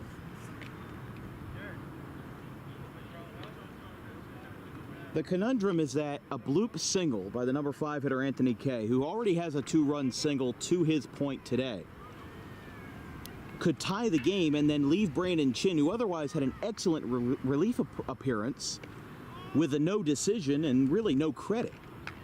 He's had 8 strikeouts. He's only allowed 2 hits. Now, he's had 2 errors, but that's not his fault. He didn't commit the errors. So any runs that would have scored were unearned. And he got out of the jam anyway with 3 strikeouts. So Chin, if he can just bear down, he's got, again, a right-hander warming up down in right field. And the question will be whether or not, what they choose to go for here. 1-1. Down. 2 balls, 1 strike.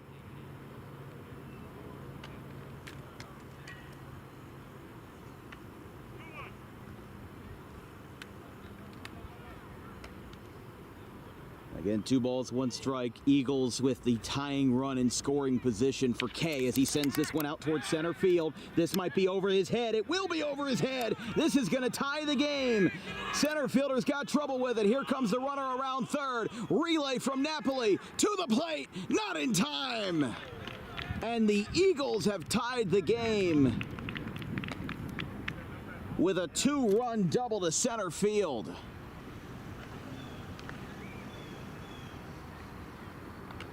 As Anthony Kay, the Bishop Eustis grad and Rowan player, just tied the game.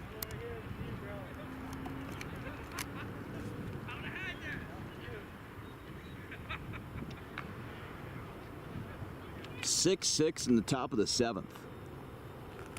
Got to be good news for the Lightning. They're playing the Bridgeton Aztecas right now. Strike called. And again, that's the issue here. I mean, Brandon Chin has gone 3 1/3 innings in relief now. So I'm going to miss.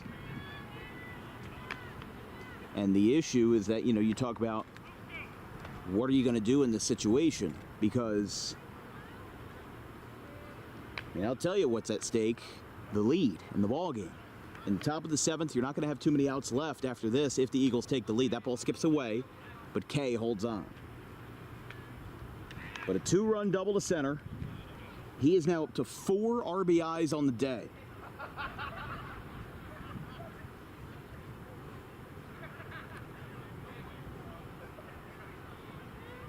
Scoring Lurzy and Alex Kay in the meantime.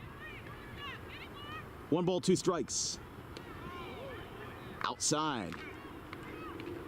That would have been strikeout number 9 if he got it, but just off the plate that time for the right-hander Chin. The pitcher coming in with his battery mate from the bullpen in right.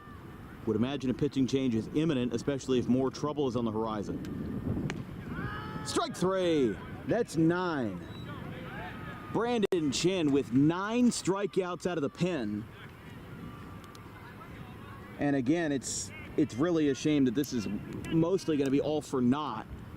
Because of the game being tied, he's going to be left with a no decision with 2 outs, still pinch run for the catcher. Courtesy run for the catcher, I should say.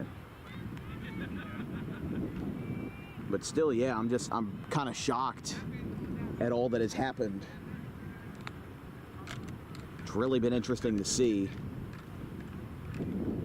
2 outs, game tied. And now Jack Miller.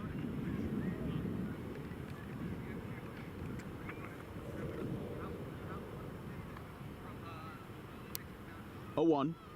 Liner foul. Ripped into the bushes. Miller and then William Osborne. As the Eagles looking to knock off the undefeated Phillies. Eagles coming into this series with a 1-3 record. And the Phillies 3-0. He got him. Double-digit strikeouts for Brandon Chin. Man, what a shame that Brandon Chin, assuming he doesn't come out for the 8th, he'll probably have a no decision because that was a fantastic relief appearance. 4 innings, 2 runs, The Eagles, though, have tied the game, and it's 6-6. Stretch time here in Sicklerville.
Bottom of the 7th inning, we're tied 6-6. Anthony Kay tied the game up with a 2-run double to center field.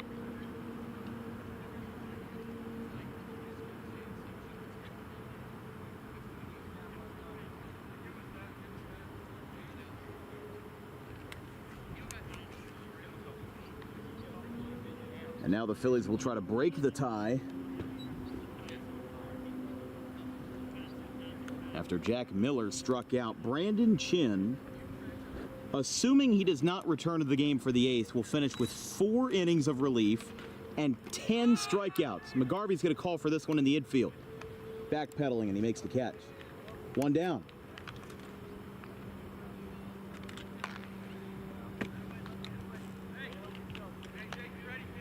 Napoli pops out, and it's Browning. That's a big out for the Eagles, though, getting out arguably the Phillies' best hitter, the Camden County College grad and former Timber Creek player. And now Jarrett Browning will hit.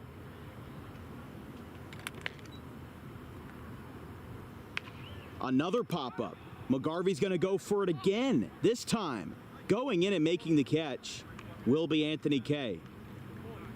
2 pitches, 2 outs.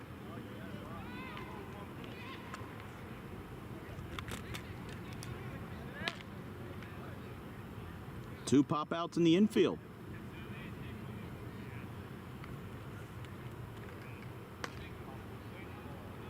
Still some more bullpen action in right field for the Phillies.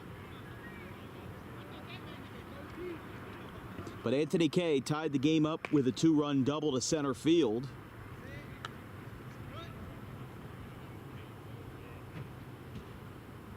Trailing over the head of Mignone. Velez Medina is the batter. He is 0 for 3, but he does have an RBI in the 3rd inning. Got the 3rd run of the game across on an RBI ground out, 6-3 across the diamond. There's the pitch. Swing and a miss.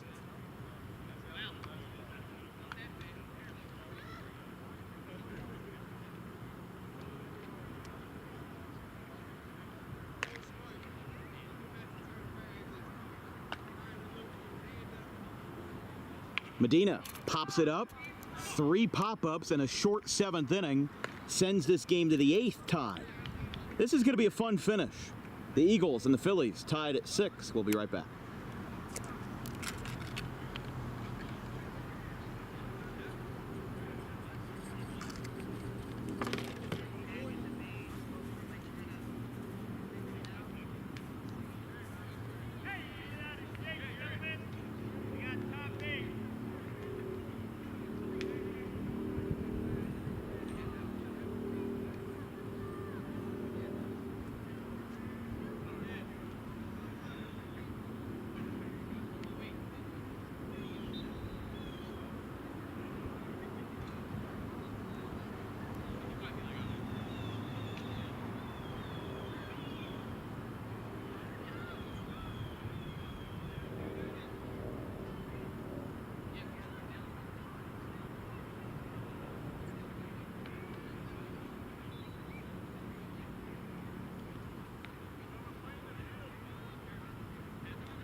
First pitch of the 8th is a strike. And another left-hander comes on in Rivera. So Waddy Rivera with the 0-1. Third pitcher of the game for the Phillies. He's already got an 0-2 count in the lefty-lefty matchup. A little platoon action, can't be mad at it. He got him. Tug him out. And Osborne is down on 3 pitches.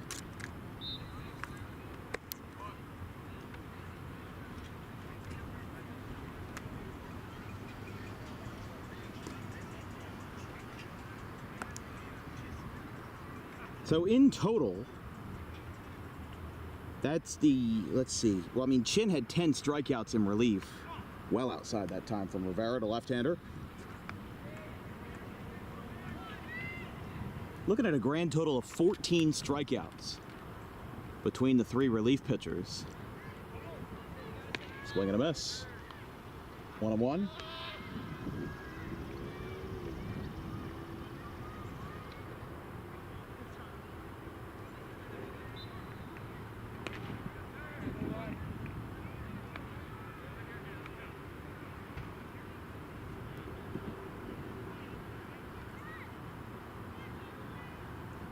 Giuliano Lerza with 3 strikeouts to his point today.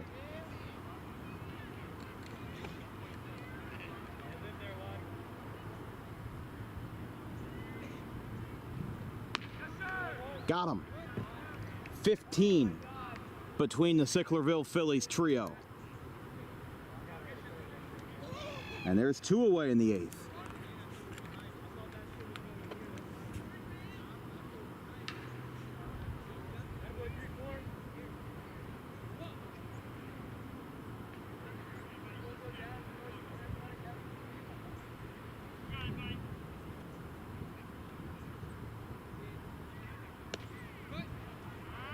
Strike called.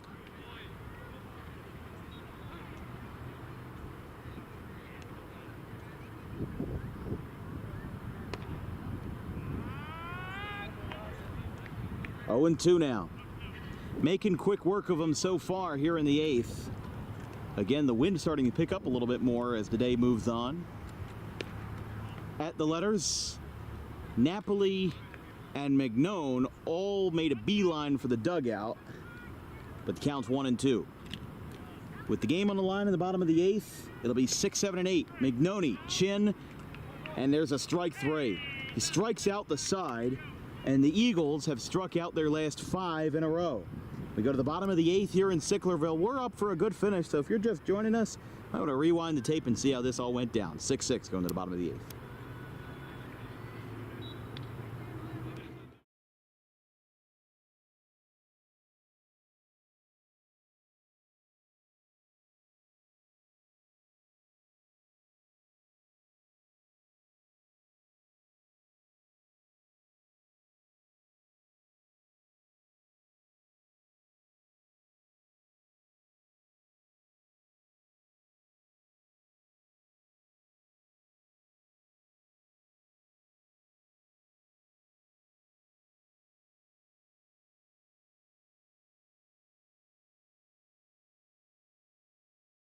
Ogley to end the day for Luke Pokrovsky.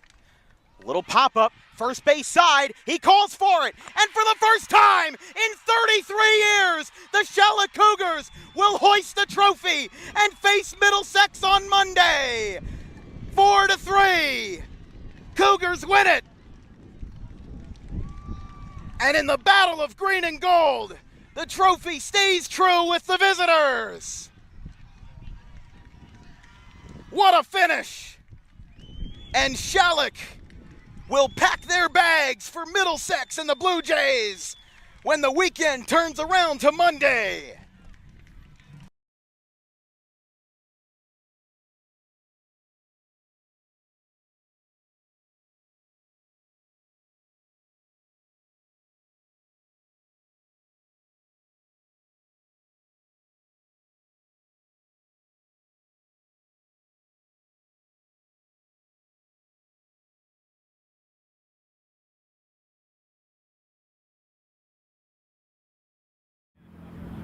Bottom of the 8th, this could decide something here today. And well, I'll tell you, I know some folks in my world that have said this very line that said somebody will win this game in their last at bat. It's the bottom of the 8th. We're tied 6-6. Anthony Kay tied the game in the top of the 7th with a 2-run double, which again, Chin will be awarded a no decision after 4 grueling innings of relief, taking over for Jarrett Browning, who pitched 3, and the 8th was just finished by Waddy Rivera. He's got 2 hits of his own. Phillies bat, though, with McGarvey still on the hill, the third pitcher. The ground ball to third. Throw is wide. It hits the runner. I don't know what happened there, but the first baseman basically collided right into him. Looks like no hard feelings there, but the throw did go wide from the third baseman. And the go-ahead run is aboard in Mignone.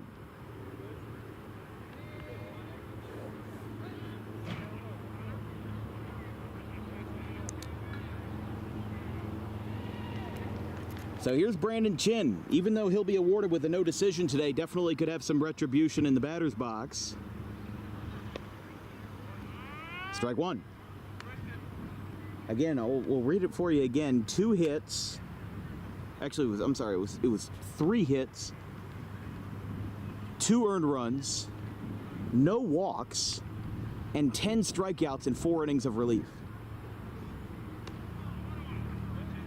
Of course, wins and losses and no decisions, they do not matter nearly as much as they used to. You know, I think 2016, the American League Cy Young race definitely was a prime example of that. Rick Porcello was easily not the best pitcher in the American League. It was probably Justin Verlander. But the issue is that at the time, wins and losses were a lot more highly valued. And in that case, it meant a 20-win season for Rick Porcello mattered more to voters than a lower ERA or higher strikeouts. It was a ground ball. And as baseball fans, we still value winning and losing. A player who has an individually great season from a bad team probably will not have the same love as somebody like Kyle Schwarber or Shohei Ohtani in the National League MVP race, to be specific, or even in the American League MVP race with Cal Raleigh and Aaron Judge. All 4 of those players are on playoff teams. The Yankees, Mariners, Dodgers, and Phillies. All of them, Dodgers won the West, Phillies won the East, Mariners won the West, and the Yankees were just out of the AL East, but only out by a game and still holding up in the playoffs in the ALDS. McGarvey versus Chin. Go-ahead runner is on in Mignone. Chin on the ground, out to short. This could be 2. They flip it. There's 1. 6-4. Couldn't pull it off, and Chin will get the fielder's choice with 1 away.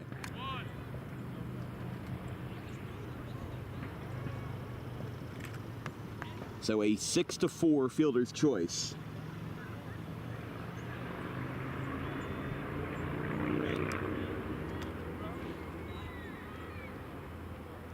Some folks playing some flag football behind us. That's a good catch for the gentleman on the wide receiver side.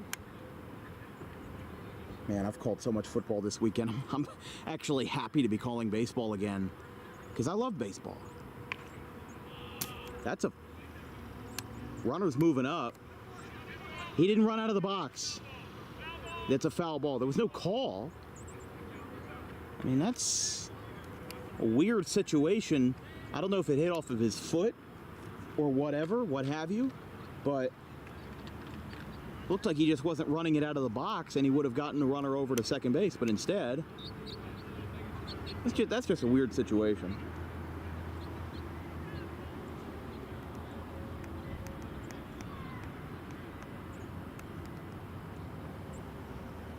Throw over to first, not in time for Chin.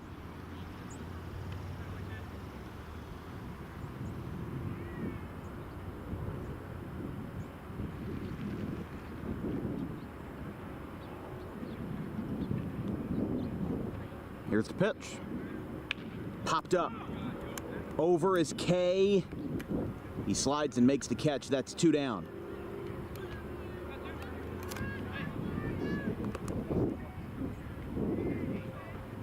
So Murmanesh pops out to the catcher, and now there's 2 away, runner on first for,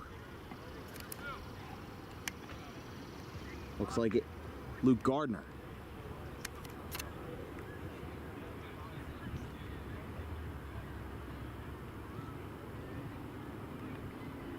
McGarvey versus Gardner. Huge spot here in the 8th. Strike called, outer half. Next 3 in the 9th, if we go to the 9th tied, will be Miller, Kay, and Lurzy, 1, 2, and 3 for the Eagles.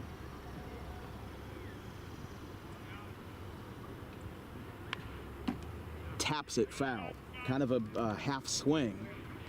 And it's 0-2.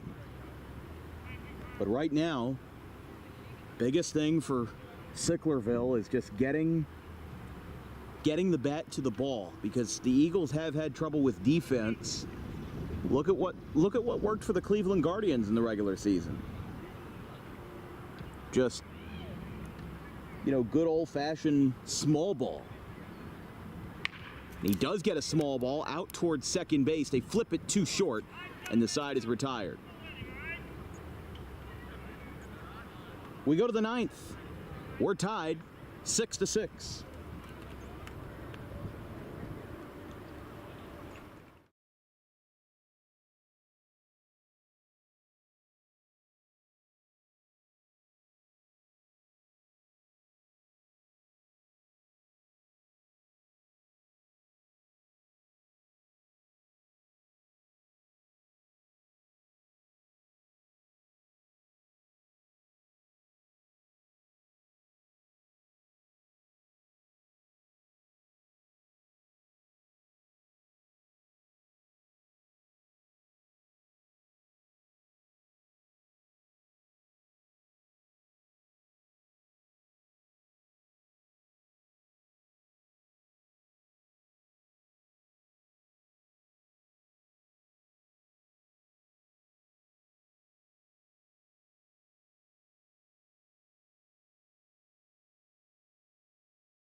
Well, we're in an interesting spot. For those joining us from Bridgeton, the Lightning, or if you're not joining us from Bridgeton, the Lightning are up on the Aztecas 7-0 in the 9th.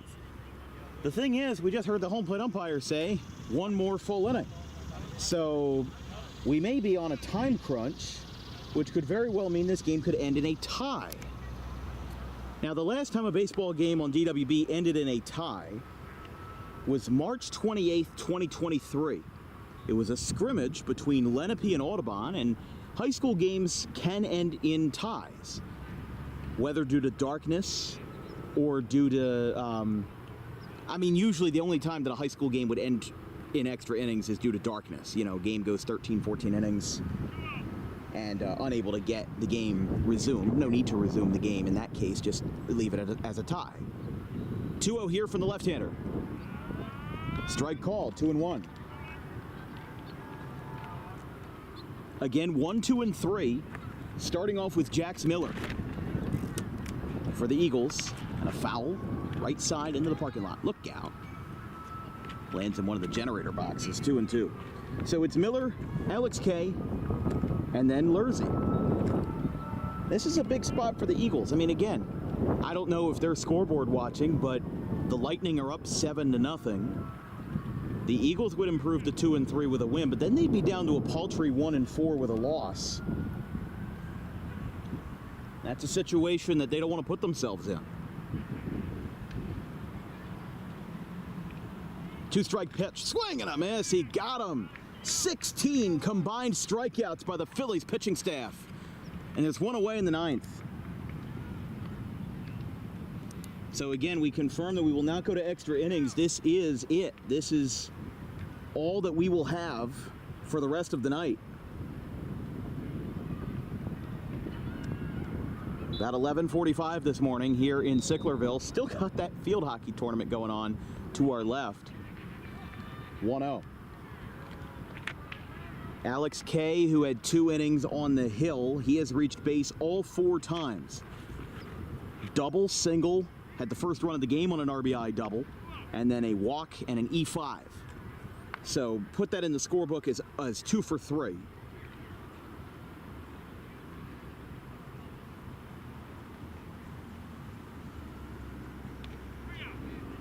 Three balls, no strikes.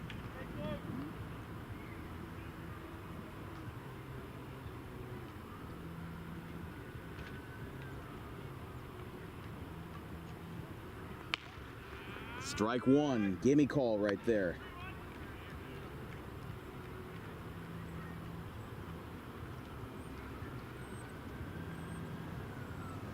Three balls, 1 strike from the southpaw. It is another strike in her half. 3-2. The Phillies with 16 combined strikeouts, but yet they've given up a handful of hits to the Eagles, hence why this game is tied. The payoff. Grounder. Foul ball down the first base line. Oh, so close that time. But just past the reach of the first baseman, Lloyd. Or Rivera, excuse me.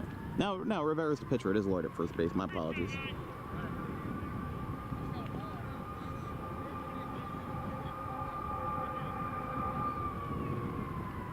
Outside, ball 4. That foul ball saved the at-bat. That's why we talk about aggressive hitting. We talk about shortening up in that situation. You don't want to go all out on 3-2. And that's exactly what he did right there. Alex Kay works the walk. He has reached base all 5 times with 2 walks, an error, and 2 hits.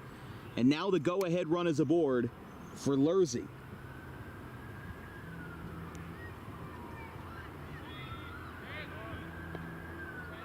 And that will miss.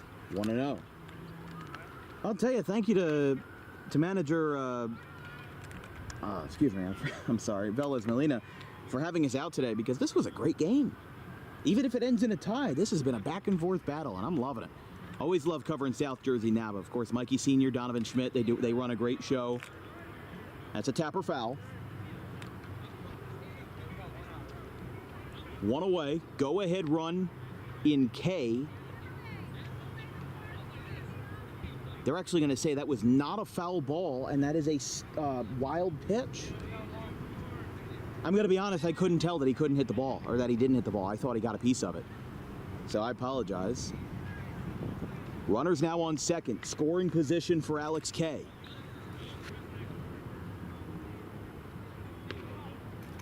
Up and in.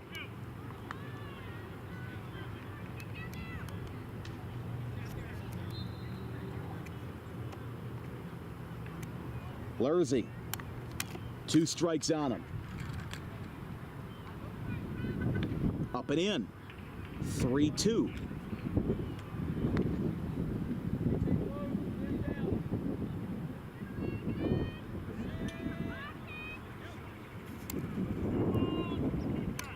So, excuse me, McGravy is the batter. Lurzy's the runner on second. I apologize. And McGravy strikes out. 17. 2 away.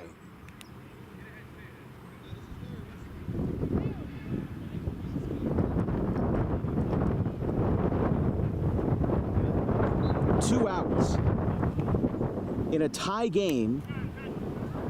And now the batter will be Anthony Kay. Played hero in the 7th with a game-tying 2-run double.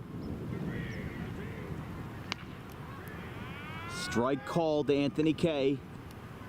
Still wearing his Bishop Eustace helmet when he played under the winningest head coach in South Jersey history with 750 wins and counting in Sam Tropiano, the coach at St. Augustine and now at Bishop Eustace for the past 20 years. That one's low, 1-1. Again, Anthony Kay, one of the younger players on this ball club. You know, we talk about college players being involved. It was the catcher out of the South Jersey Diamondbacks in the spring campaign for NABA that's entering his freshman year at Delaware County College. Tyler Napoli, the shortstop for the Phillies, is at Camden County, and then Anthony Kay is at Rowan. Made the Division III College Baseball World Series in 2025. Eventually losing to eventual runner-up Wisconsin Whitewater. In fact, Rowan baseball and softball both made the D3 World Series in Illinois and Ohio, respectively. So some national trips for Rowan brass. 2 balls, 2 strikes, 2 outs. Anthony Kay with 4 RBIs already, up and away. This will mean everything, because the Eagles cannot win if they do not score here, because this game would end in a tie. 2-run single in the 3rd, 2-run double in the 7th. AK looking to play hero. Swing and a miss!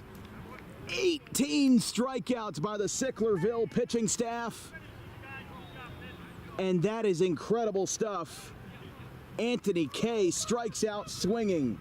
1 more half inning to play here in Sicklerville. It's the Eagles 6 and the Phillies 6. The Phillies can either win or tie. We'll be right back.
The bottom of the 9th inning in Sicklerville.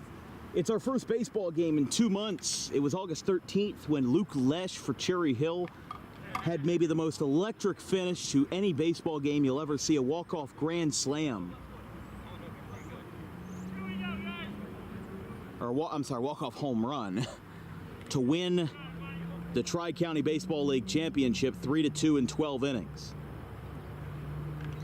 Now this finish might not be as electric if we go to extra innings, because there will be no extra innings. It's a fly ball, though. Right center field. It's deep. It's over his head. That gets down for Rivera. This is going to be extra bases. A flailing throw by Osborne.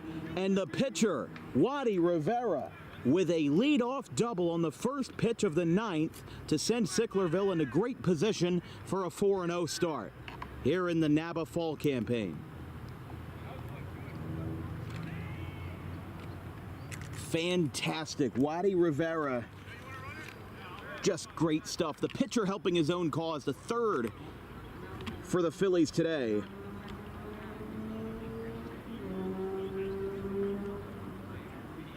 And now Matty Newcomb will be in, and they're going to make are they going to make a pitching change for McGravy? Or are they going to keep him in? I mean, I don't know. Again, the Eagles cannot win this game.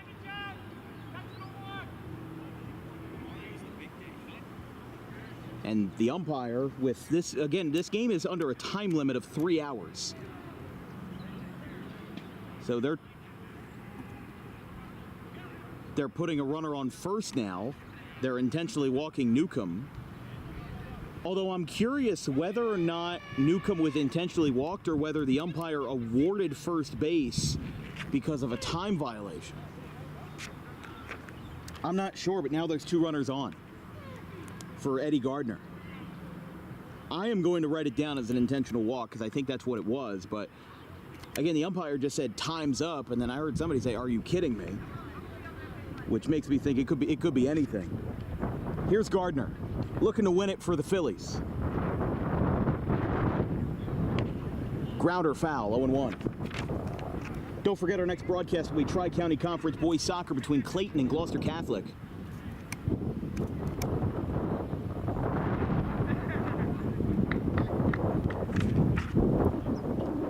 Gardner has not recorded a hit yet. He's 0 for 3.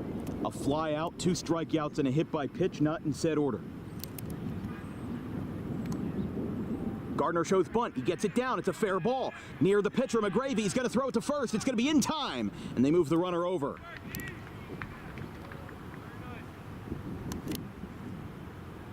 Runners on second and third now. And the game winner is 90 feet away for Tyler Napoli. Okay, that was an intentional walk.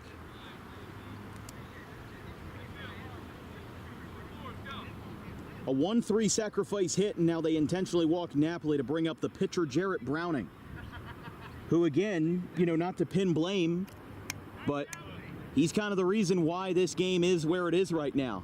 4 runs in the first 3 innings. The Eagles' only offensive output after the third was a 2-run double by Anthony Kay in the 7th, and that tied the game.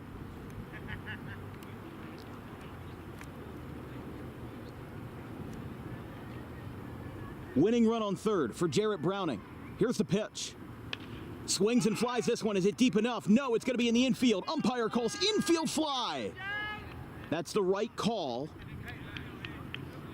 And that's a great decision by the umpire to call the infield fly in that situation, because the circumstances were there.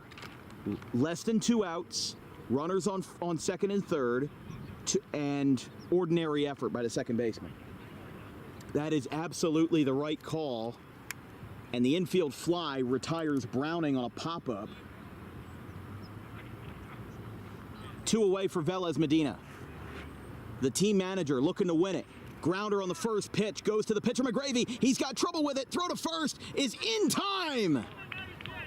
And he gets out of the jam. Wow. 2 intentional walks and then a slow grounder back to the mound. And this game will end in a tie, 6-6, with 2 hours and 58 minutes for 9 innings. The Eagles will have Anthony Kay to thank for forcing the Sicklerville Phillies into their first, quote, defeat of the year. They go to 3-0-1. The Eagles go to 1-3-1. And they'll shake hands and we'll say goodbye as your player of the game. We'll say players of the game, because there were both. Brandon Chin for the Phillies. I don't care that he had a no decision, because there was no decision to be made. It was a tie game. Brandon Chin, 4 innings in relief, 10 strikeouts, 2 earned runs, 10 strikeouts and 4 innings of relief. Absolutely fantastic stuff. And your player of the game for the Eagles has to be Anthony Kay. 4 RBIs for Kay. 2-run single in the 3rd inning to give the Eagles a 4-0 lead, and then when the lead was relinquished, a 2-run double in the 7th to give the Eagles a 6-6 game, which, again, kind of hard to believe, but first time since March 28th, 2023 that we've had a tie. There it is. The Eagles 6, the Phillies 6. No winner, no loser, just 2 equals, as the Phillies are no longer undefeated, but they are unbeaten, if that makes sense. They're 3-0-1. And from our entire crew, our social media coordinator, Haley Mejia, our graphics crew, Gavin Van Rel, Caleb Lane, and Carson Rosso. I'm Dan Wilkins. We'll see you tomorrow with Chase Parson on the call for Clayton at Gloucester Catholic Boys Soccer from the Patrick Payton Complex in Sewell. 6-6 tie game. Have a good one, folks.